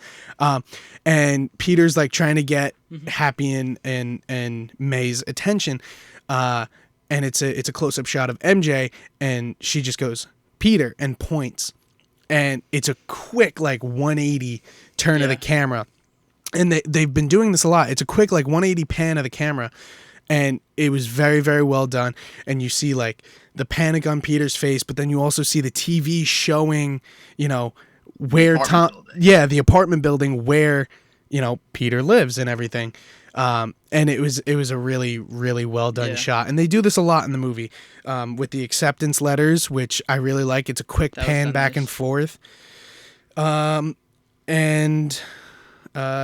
pretty sure that's pretty much the big thing. The quick pans here and there for a lot of these. And for me, I know that Jon Watts kind of has his own touch on this film a lot. Like you notice throughout this entire trilogy, it's something that you don't see in other Marvel movies, because in Multiverse of Madness, you have Sam Raimi's kind of touch that he does on his movies, and in this one, you kind of have the same thing. Like the horror-esque Sam Raimi. But in this film, it's kind of what Jon Watts does, which I've noticed. He likes to focus on little things a lot. Like first-person POVs, kind of? First-person POVs, and then he likes to focus on objects a lot, I've noticed. Yeah. Later in the film, when the three Peters are making their cures... Even before that, too. Yeah. Go ahead. So when the three Peters are making their cures, the camera focuses on a lot of the objects that they're grabbing. Like one is grabbing a water bottle, and one of them is grabbing it's all Andrew grabbing the same thing. It's all But yes, I get what you're coming from. They're all grabbing objects, and the camera focuses on that a lot, and I noticed that a lot throughout the film. Yeah, he focuses on little objects and stuff like that. So. Yeah, so speaking of this, I have a creepy kind of fact, I guess you could say. Yeah. It goes hand in hand with what John just said. So when Peter tries to clean off the green goo off of his suit that apparently some random person threw on him, he grabs I guess baking soda or something, some kind of cleaning product, right? in the basement. And as soon as he grabs it, there's a doll that's sitting like right on the corner of wherever he's grabbing it from.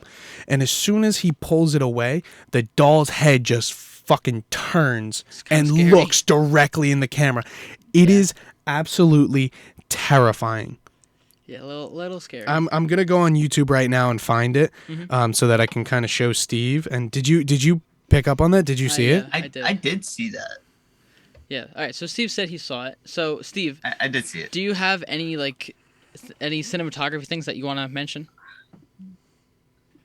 I gotta get back up to the notes here quick. Sure. But just the close-up shot of when Peter traps Strange in the mirror dimension, and he's like just super excited, talking to Ned and MJ, saying, "I just got in a fight with Dr. Strange, and I totally won." Right. Yeah. And just even seeing it in the eyes, like the eyes and the music, it puts it all together, and it's like Peter just beat Doctor Strange. Just the way Peter rips off his mask while his mask's eyes are still wide from realizing that he did technically win the fight with Doctor Strange. Right. Yeah. And it was like, and even that close-up shot, just it made you feel like, holy crap, he just beat Doctor Strange, and Doctor Strange is supposed to know all about this mirror dimension and all that stuff. So it's like a cool, it's a cool little shot that they did. All Peter does is just use some math. Yeah. Beat him. So I thought that was kind of cool. So we're gonna do a couple more of these. We don't want to. We're running a little low on time here, so we're gonna do a couple more of these. Try to get through a bunch of this stuff. There's one that I want to mention that is probably my second favorite scene in this entire thing. Ahead. I know you had it down here, but I need to say it. Go ahead. It's the fighting scene in Happy's apartment. It is so good. Oh yeah, it's great. The entire sequence. It scared the shit out of me too. I mean, Goblin. He turns this shit up to 11, man. It's so scary. Ripped. He's literally getting the shit kicked out of him, and all he can do is laugh. And that's scary, man. Are you kidding me? That's scary. Terrifying. That was terrifying when I first saw that. I mean, just like that entire fight, when he just kept taking the punches, and he just keeps laughing. I'm like, dude, he's on something else, man. Yeah. And it was just, that was probably my favorite fighting scene. He's on Goblin scene. juice. Yeah, you got that right. But I think that was my favorite fighting scene, and visually it looked fantastic. Oh, yeah. It was scary as well. It was dark. It was nighttime. And people have been wanting this for so long. The one where, the part where, somebody's on the ground and Peter's in the air and he doubles the webs and he pushes them through the ground. People have been waiting for that since the Spider-Man game has released, and they finally got it. They took it right out of the video game, which was awesome. So. How did that make you feel, being a PlayStation guy, seeing that scene? Seeing that move perfectly executed by Tom, because you know Tom does all his own stunts. Yeah. Which was also one of the reasons. One of the big stipulations Dafoe had with coming back was he wanted to do his own stunts. Yeah, right. That's the way he said he has fun on his movies. Yeah. He does his own stuff. So he did his own stunts. Makes sense, man. Just seeing that move perfectly executed by Tom. It was so cool. It literally looked like it was ripped right out of the video game. Yeah.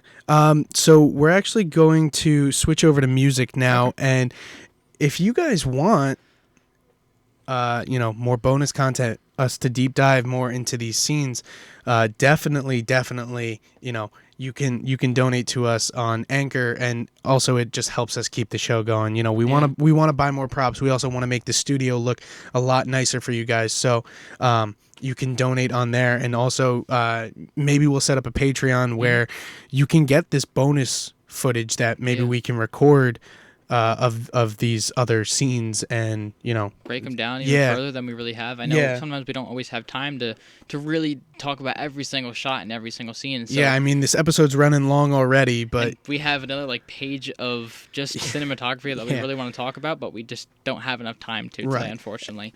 So jumping into music, this is a guy that we've talked about a couple times. Good old Giacchino. We've talked about him in 2 other episodes so far. Yeah. We talked about him in The Batman and in what else? There was one more. We did Tenet, but the file got corrupted, so we're gonna wait. We're gonna have the guest on for that hopefully soon. in studio. Yeah, in the studio. So yeah, Michael Giacchino, he was known for Thor: Love and Thunder, which was a great success. Yeah. Great success. I hate you. He also did Zootopia, The Batman, Inside Out, The Incredibles, which was probably one of the best movies of the century. Yeah. This man is seasoned, and seasoned in a good way. Man. Like, this man has the experience. He does, and all these movies are pretty well known. I mean, they all are. So, Rogue One, Jurassic World, and he also did the new one, the new Jurassic World. Yeah, and there's so many other ones as well. So, he like did a lot the list goes on and on and on. We literally, I can't fit them all on the script. We will literally run out of time. Yeah. I swear to God. No, I know. There's a ton of stuff, and there's a lot of uncredited stuff. We'll run through some of this a little bit. So one is I Zimbra by Talking Heads. Mm-hmm. Next one. The next one is Native New Yorker by Odyssey. Steve, you ready? I'm ready. All right, go ahead. Take the next one. No Sleep Till Brooklyn. Of course. By the Beastie Boys. Classic. I love how they sort of threw a little Easter egg in the movie with this song. Right. Mm-hmm. With Flash coming into the restaurant after Ned, Peter, and MJ got the rejection letters from MIT saying no sleep till Boston. Yeah. That was which is cool. by where MIT is located. Right. And I love that scene how it's like you guys didn't get in, and he goes, no, because we're actually friends with Spider-Man. Yeah. And it was so funny. I know. It was so funny. I thought that was so good. Yeah. Any other ones that we want to mention? You gotta throw this one in there. The Magic Number by De La Soul. That's a good one. It's a great one. That's a really good one. It's a great credit music.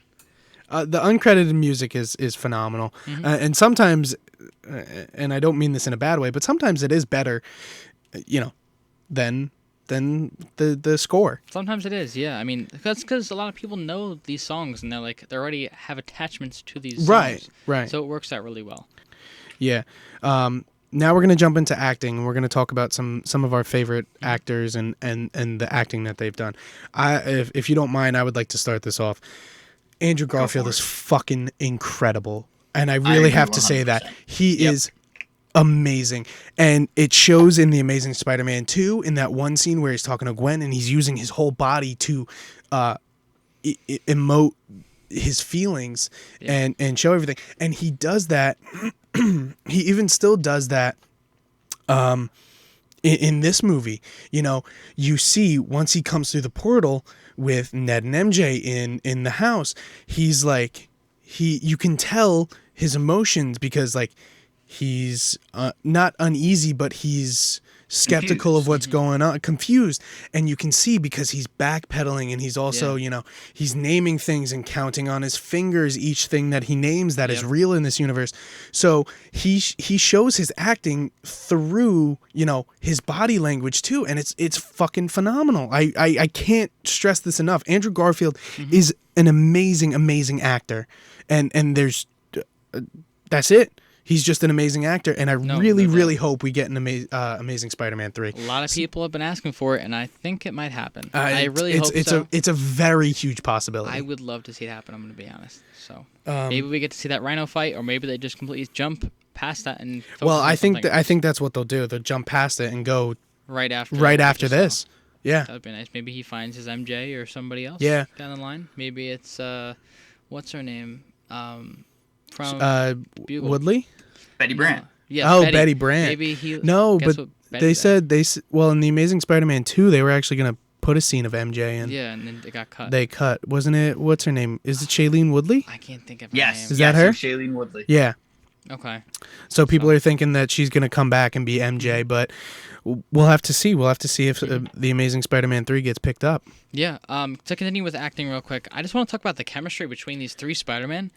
My God. Phenomenal. The banter between them is just so natural and it flows and it just works so well. And I'm really glad that they had all three of them in this film. Literally can't get any better than that. No, it really works can't. so well. And you could tell off screen with all the extra stuff that they shot, They were dancing together, like hugging each other, and it wasn't anything that they were even asked to do. Yeah. It was just them just hanging out, like just connecting because they were Spider-Man. And it was just their way of like, okay, I'm Spider-Man, you're Spider-Man, you're Spider-Man. Right. Peter 1, 2, 3. And it's just their way of like, okay, we have this in common, and we're the only 3 people in the world who have done this. Right. So we have this relationship already. Yeah, so, it's great. Pretty damn cool. And Steve, do you have any acting? Do you have anything to say about acting? The acting in this movie? Just when Goblin put the pumpkin bomb in the box and just seeing all 3 Spider-Men realizing what was going on. Well, also, with that, it's their Peter tingle. Yeah. They all say, like they all. No, that was one of the biggest gripes I had with it's the Peter tingle. Was them calling it the Peter tingle. Yeah, I didn't love it, but also he is a kid, so he doesn't know what it is. He's not going to call it his Spidey sense. He doesn't know that. He just calls it his Peter tingle. Well, yeah, May calls it that. May gave him the name. Yeah, right. May called it that. He always called it his tingle thing. Well, she's not going to call it that anymore. Just saying. His tingle thing.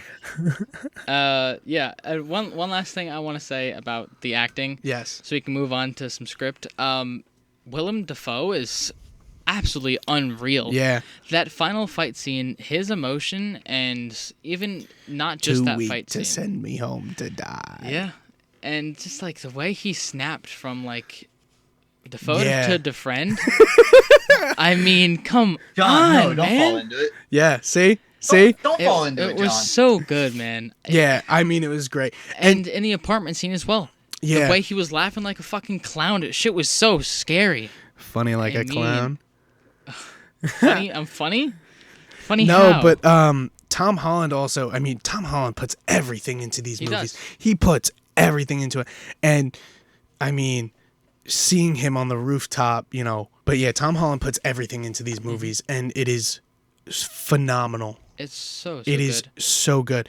And seeing him on the rooftop of the school after the whole apartment scene after May's death, it hurts. It really does. No doubt. And even Andrew talking about Gwen, it hurts. Like, I swear to God, when I watched that last night, I was on the edge of tears when May died.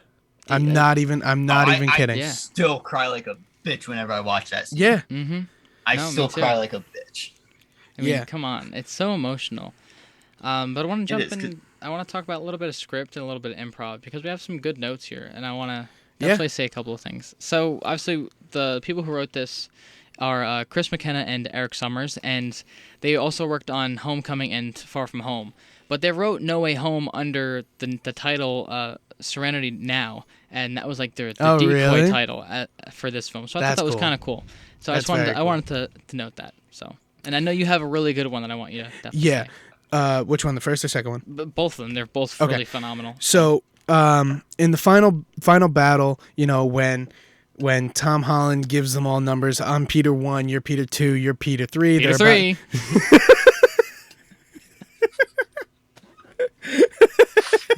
That was great. And they're about to run off, and Andrew goes, wait. I love you guys. That was all Andrew Garfield. Improv. It was just out of the blue. And the reaction from Tom Holland and Tobey Maguire were perfect. And they said it, and they literally said it at the exact same time. They were like, okay, thank you. Like, it was perfect, and it made the scene so good. Yeah. Because we know Andrew's been through so much. Yeah. And for him to, kind of have somebody to talk to and have people that kind of understand what he's going through. Because they're living it as well. And he finally feels safe enough that he can actually talk to somebody. So right. Yeah. It's great. Also, another one, good old Benny Cumberbatch. He improvised the line at the end of the movie where he says, so at the end of the movie, he casts the spell to forget, for everybody to forget who Peter Parker, Spider-Man is, whatever, who Peter Parker is. And he says, it would work, but you got to understand, that would mean everyone who knows and loves you, we we'd have no memory of you. And he improvised that "we" to make the feeling so much stronger. Because I feel like you never really make the connection that Strange likes him. Yeah. But realistically, he does care about him. Right. After saying, even though he's movie, like, oh, I'll let you die for the stone. Yeah. But now the whole thing changed. Yeah. So. Hey, Steve, what's going on with your camera over there, bud? You're kind of a little dark. Is it? Sorry. Sun setting. I have a terrible lighting room. You're good. All right, that's better. So, yeah, like, the whole relationship between Spider-Man and Benedict Cumberbatch, it's kind of like... Yeah. Like, soldier and, like, lieutenant. Yeah. And, like, there's no good, like, love relationship there until this movie. Right. Now there really is. Yeah. Well, it was. And that's pretty much all for improv as we have. Yeah. What I'm going to do is, if you guys want this bonus content on Easter eggs, I want you to let us know either in the comments or on the Instagram post, because we gotta get through this. Yeah. So let us know if you want this bonus content, and maybe we'll come back. We'll record an extra thing to get some bonus content out for you. Yeah, because we have a lot of Easter eggs. Yeah, we have a shit ton of Easter eggs. But there is one mistake that I want to talk about. It's kind of not a mistake, but also is. Yeah. Because they say in the movie, all these villains came through the portals that have right before they died fighting Spider-Man. Which is wrong. Which is not correct. Lizard never died, and Sandman never died. Those two are in this universe. Yeah, they're still alive. Sandman never died that we know of. Well, technically he didn't. He just kind of got swifted away in the sewers. So, I mean, take that for what it is. Yeah. But, yeah. Now for our favorite part of the show.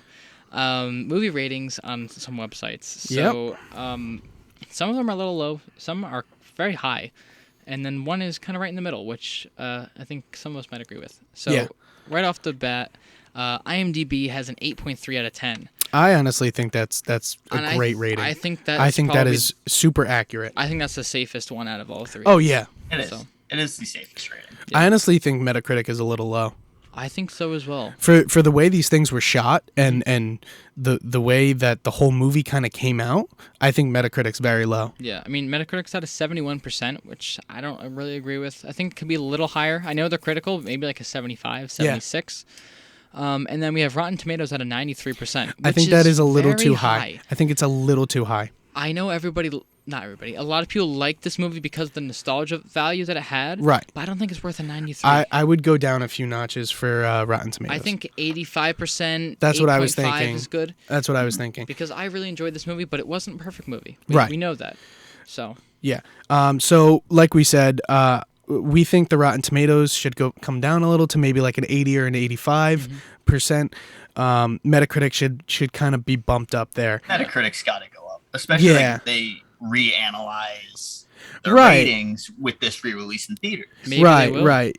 That's so good to know. Unless it's going to be classified as like a different movie, if you really think about it. Because it is a different. Because technically it is. It's just it's an extended cut, and it's like bonus footage and all that. So maybe it could be set in its own movie. That's true. I never thought about it like that. But also now we're going to talk about the budget and how much it made opening night and the overall moolah it's made. Yeah. So Steve, you want to let us know what this movie? Yeah. What was the budget? What was the budget, bud? The budget for this movie was $200 million. Fucking wild. That's a lot of money. That's a shit ton of money. There's movies within Marvel that have used a lot more money. Yeah. So yeah. This wild. was supposed to be. Some of those movies didn't do near as well as No Way Home had done. You got that right. That's very true. And so opening weekend, it made its money and more. Yeah. Coming in at $260 million in just its opening weekend. And crazy. Overall, it's made just a little bit more. $1.9 billion. With a B, $billion. It's absurd. That is insane. I think it's the fourth most grossing movie of all time. If I'm correct, I think it's because there's Titanic, Avatar, and Endgame. Right. Most well, because freaking, of course, Avatar had to re-release in theaters. I'm so pissed about that. So stupid. Do you think Avatar 2 is gonna bump Avatar 1 back down? I don't think it's gonna make as much. I'm gonna be honest with you. It's been too long. I think Avatar 2 is gonna flop. I think so. Really? Honestly. It's been I too think long, Avatar man. 2 is gonna flop. This is a good conversation. This is what I like to hear Avatar 2 here. is going to be a whole new generation. I'm gonna see it, but I watch mean, I don't know if I'm gonna have a chance to see it in theaters. Well, I mean, we'll see how it happens if I'll get a chance to go see it in theaters or not. Because remember how young we were when Avatar 1 came out. See, the thing That is, I was didn't watch our Avatar movie. until recently. I didn't watch Avatar Really? until I was like in my teens. I saw it when it first came out when I was a kid.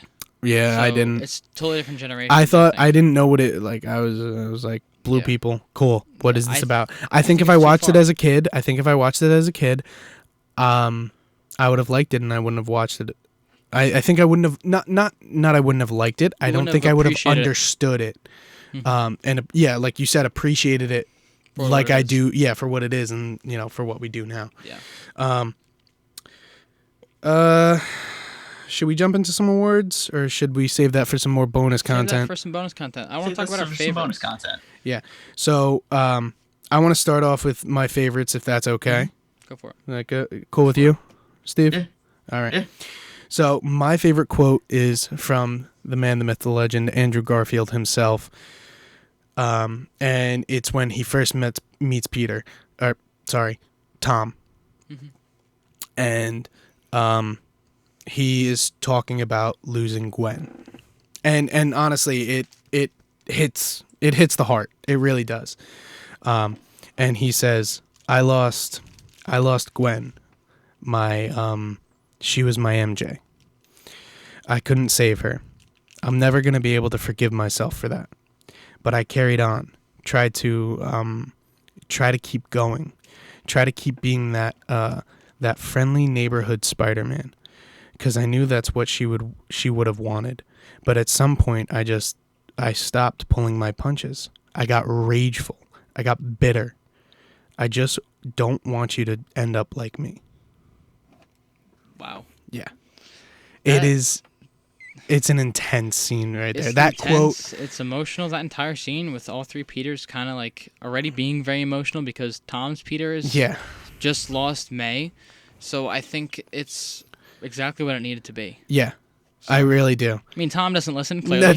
Tom doesn't he's- fucking care. He still wants to kill Willem Dafoe. But I mean, it was beautiful what he put together there. Yeah, Tom didn't give a shit what Andrew said. He really didn't. So what's your favorite scene? My favorite scene. So I'm gonna throw in 3 here. The first one is right after May dies and it's raining, and you see, the pan up from the broken, what is it? The broken cures. Yeah. And it pans up from that bag and you see Tom standing in front of the giant billboard and it's raining and like all you hear is J. Jonah Jameson, and he's like, everywhere that follows is death and destruction. Yep. And I think that was really good and super impactful with, kind of getting Tom in a weird kind of mindset where He didn't think he was good enough. yeah, exactly. He was like all the way down. He didn't know what to do, I don't think. Right. And I just really love that scene so much. So that's number 1. Uh-huh. Number 2 for me is going to be the scene where it's all 3 of them. They jump off, fighting the big bad 5, I think it is. Mm-hmm. Right. And, Andrew kicks the lizard, yada, yada, yada. That whole sequence right there. And then my third one is the final fight with Tom and Dafoe. Defriend to Dafoe. Dafoe to Defriend. Sorry. So, yeah, Steve, what's your favorites? Let's hear it.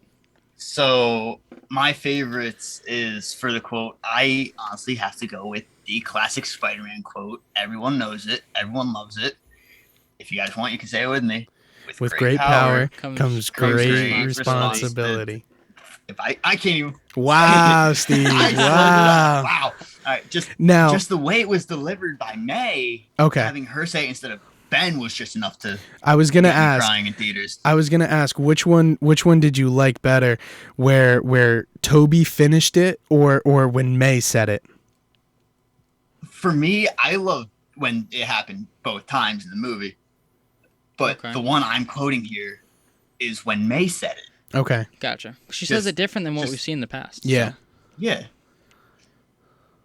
Because the past 2 times, well, not the past 2 times. I take that back. It was Ben was trying to have a serious talk with Tobey's Peter in the car before Tobey's wrestling match.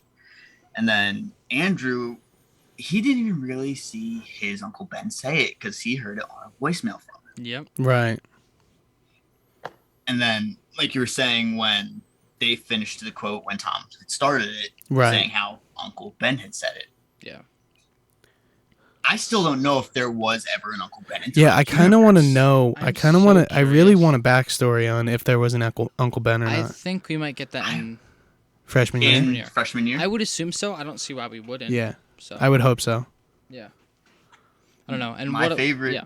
Keep going. Anyway, continue, Johnny. No, I was just going to go with my favorite scene, but no. Continue with your favorite scene, Steve. Go ahead. My favorite scene is the final swing. With the new suit? Yes, with the new suit made out of May's dress. Dude. Yeah. It looks fire. The new suit, just him sliding along the rooftop where you first get that good look at that new suit. Yeah. Even still, that was the best look we got of that suit. Yeah, especially at that time when the movie first came out. That's the only look we got, and the only full look we got. Mm-hmm. The suit just looks amazing in it, and it's super that's accurate. Where I realized that Peter is actually on his own now. Right. Yeah. Because he made you see the sewing machine, you see his own suit. Right. It's perfect. And you see the scraps from May's dress that he made the suit out of. Oh shit! I didn't even realize he made that out of May's dress. Oh wow, that's heartwarming. That's very heartwarming. That's really neat. But also, you see him change from being Iron Man Jr. at the end of this film. You see him go from Iron Man Jr. to fucking Spider-Man. Yeah. You see him change real quick. He becomes his own his own character, and it's about time. I'm not saying that I didn't like him in these past movies, because I really, really did, but he needed something like this to set him on his own and on his own journey, make him Spider-Man. Yeah, I agree, because at this point, we didn't really see him as Spider-Man, really. Yeah. Realistically, he was still, like you said, Iron Man Jr., and this was the thing that he really needed to happen. Somebody close to him to die, or everybody to not really know who he is, so we can really get the true, okay, I'm alone, I'm by myself, I live in a shitty apartment, with a shitty job. I gotta make my own suit, I gotta follow crime, like I have to scan the city. I got nobody to help me. Yeah. That's who Spider-Man is, man. Yeah. And that's what he becomes. Yeah. So it's great. I love it. And so for me, my favorite quote. I just saw what you wrote. Your favorite scene. All right, go. So my favorite quote. Ever since I got bit by that spider, I've only had 1 week where my life has felt normal, or kind of normal, I guess. And that was when you found out, meaning MJ. Yes. And then he says, because then everyone that was in my life that I wanted to know knew, and it was perfect. But now everyone knows, and I'm the most famous person in the entire world, and I'm still broke. It's kind of funny, but at the same time, it's very serious. Right. So I kind of like the mix of that, because that's how Spider-Man is. He's quirky and funny and serious and everything at the same time. Yeah. So. And my thing is like, props to Marvel not continuing the same backstory, like showing the backstory. It's like everybody knows he gets bit by a radioactive spider. Just subtly tell it, move on. Yep. And I think they did it great. They did it twice. They did it in Homecoming and they did it in here. So I think Marvel is, just tired of it. It's like, you guys know how it happens. Just fucking use your imagination. I know. So, yeah, I mean, I think for me, my favorite scene here, it's the final fight scene between Tom and Gabi. And just my favorite part of this is just the acting. The fighting is good. Yes, like that's a really great aspect of it. Visually, it looks fantastic. You kind of have the sun setting a little bit, and then it has it's rising. Oh, sorry. The sun is rising. Yeah. and you kind of have this like orangey glow on a little bit of everything, and it just looks really nice. Right. And then you have the amount of emotion that comes from Tom Holland is absurd. Insane. Because he snaps from like really, really rageful to like, I love you in a matter of 30 seconds, which is, he does so well. Yeah. And, you know, another thing that Tom Holland does, the fucking power bomb that he does to Gabi is so cool. Oh my God. And when I saw that opening night, the theater just went, oh! Yeah, dude. I know. It was insane. And the fact that Andrew said that he wasn't pulling his punches to Tom not pulling his punches when he did that, you like, see when he comes down, that power punch down onto like the shield, he and leaves a gigantic dent. Yeah, dude. And the amount of like power that thing brought, it was absurd. Yeah. And with that, at one point Tom Holland just becomes like immersed in himself and bitter, pretty much. And so pretty much the sound, everything around him becomes muffled, and you kind of just, I don't know, you get immersed in it. I understand. I see what you're doing here. And you're an asshole. Yes, I know. You said it. I literally before recording, I literally told John all of this. I literally pointed out almost every detail that he said. Some of it. I pointed out a lot of like the noise muffling. I pointed out his power, how he's not pulling back anymore. I knew that already, though. Well, yeah, but like, you know, I didn't write. And I also pointed out how you know, with the noise kind of tuning out to Tom, he doesn't care anymore. You know, he's flipped a switch in his head where, you know, he doesn't care if he gets hurt. He doesn't care if he gets stabbed, and we see that. Mm-hmm. You see Goblin slash his arm, and he doesn't care. He goes, "Ugh," and then he just starts beating the shit out of Goblin. Yep. Like, he doesn't care. All he wants to do is kill Goblin. That's it. And then with that, when he tries to kill him, it's kind of a throwback to Spider-Man, the original, with Tobey. My voice just cracked. It's a throwback to the original Spider-Man with Tobey when he grabs the glider and tries to kill him. But I mean, Tobey didn't grab it, but we all know how it happened, so I'm not going to say it. Yeah. But Tom, he grabs the glider, and then Tobey's the one to stop him. I think that was perfect. Yeah, it was great. And Tobey still gets stabbed. Yeah, Tobey still gets stabbed, so it is what it is. Stabbed. But and with that, in that same exact scene, I know I'm going on, but Willem Dafoe's acting there is so as soon as he gets hit with the cure, you know, he looks around, he figures out, and he sees Tobey Maguire's Peter laying on the ground, and he goes, "What have I done?" Yeah, like he switched like that, and it's wild. So cool. Yeah. So, yeah. All right, well, it's time for the episode. I think this might be a two-parter. This might have to be a two-parter. It really might. I don't think we can. I don't know if we could do two hours of this, but I think we need to give our grades here. Yeah, and then wrap it up. So obviously we all know how we do this. We rate theme Steve, down. do you know how we do this? I don't remember. Steve. That's all right. I don't remember. It's okay. Fake fan. So I'll tell you. Fake fan. Fake fan, right? I'll tell you right here. We rate them on 3 different scales: acting, plot, and overall. So Steve will let you take it away. From 1 to 10, what would you rate these? No 1.5. No 0.5s. No decimals. Just whole numbers. Acting, plot, and overall. The acting, I'm gonna go a solid 8 because the acting, yes, it was absolutely phenomenal, but there was stuff as we were going through talking about the movie that I thought could have been said or executed a little bit better. Right. Mm-hmm. Now, the plot, like I think I'm just gonna have to go 8s across the board here with everything, though, just because yes, everything was phenomenal, but there is like little things that could be changed that keep it from being a 9 or even a 10. Yeah. Right. So I'm saying 8s across the board. Yeah, no, with everything. I mean, I'm in complete agreement with Steve. If he didn't say 8s across the board, I was going 8s across the board. I was as well. So. All right. I mean, as long as we're all in agreement. Yeah. 8s across the board. Let's kill him properly this time. Come on, guys. I know.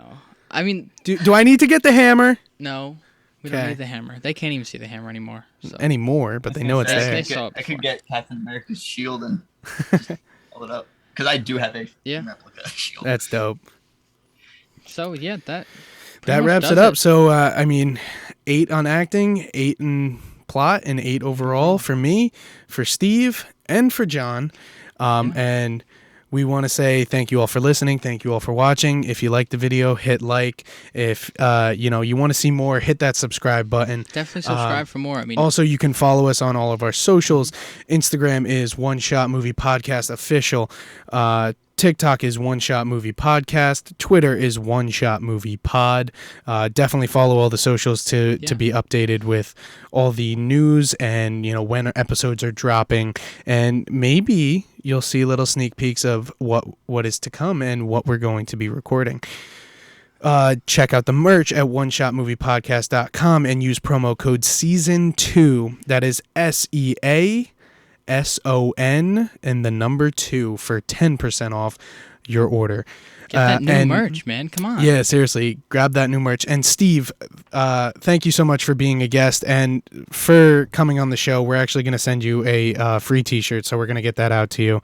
And if you want it customized, we can put your last name on it or your first name. We can do something specific for you. So thank you for being a guest. A little shameless plug here. If you guys somehow or some way enjoyed me, feel free to check out my YouTube channel. Go ahead, plug it. Scorby Games on YouTube. I don't have a set streaming schedule yet, but I stream games and then I upload them right to YouTube. So yeah, I was gonna let you plug, but I slipped my mind for a second. I really did want you to plug whatever you wanted to plug, because we're a community here and we want to help each other out. So yeah, definitely. We'll put your link in the bio of our YouTube video. Yeah, definitely. Vince, as for the customization goes, do Scorby Games. All right, I will definitely we'll definitely get that to you. We're a little low on funds here, so we'll try to get it to you when we can. Yeah. Oh yeah, and if 100%. Need be, look, it may be a few hour ride, but I'd get to come out and see you guys. Right, yeah. Because it has been a while since we actually hung out. Yeah, it's been a minute, and we can always show you the studio and everything and get you out here. But also don't forget to get your Dubby at dubby.gg and use promo code OneShotMoviePod for another 10% off of your order. Mm-hmm. It's actually really good. This past what was it? Dragonade? Dragonade was very, very good. Yeah. So that pretty much wraps up this episode. This might be a 2-parter, so if you guys are on the first or second episode, just make sure you guys follow, subscribe, like, everything. Yeah. Only 30% of our YouTube listeners are subscribed. Yeah. So we need to get that number up, guys. We really do. So if you guys want to watch all these episodes, make sure you're subscribed so you know when we post a new episode. Yeah. So seriously, I'll leave it at that, and thank you guys for tuning in. We'll see you on the next Movie Monday. Yeah, and that's a wrap. You're now tuned in to the One Shot Podcast hosted by Vincent and Jonny. This show contains movie spoilers, R-rated content, and Hollywood's hottest takes on movies old and new. Listen at your own risk.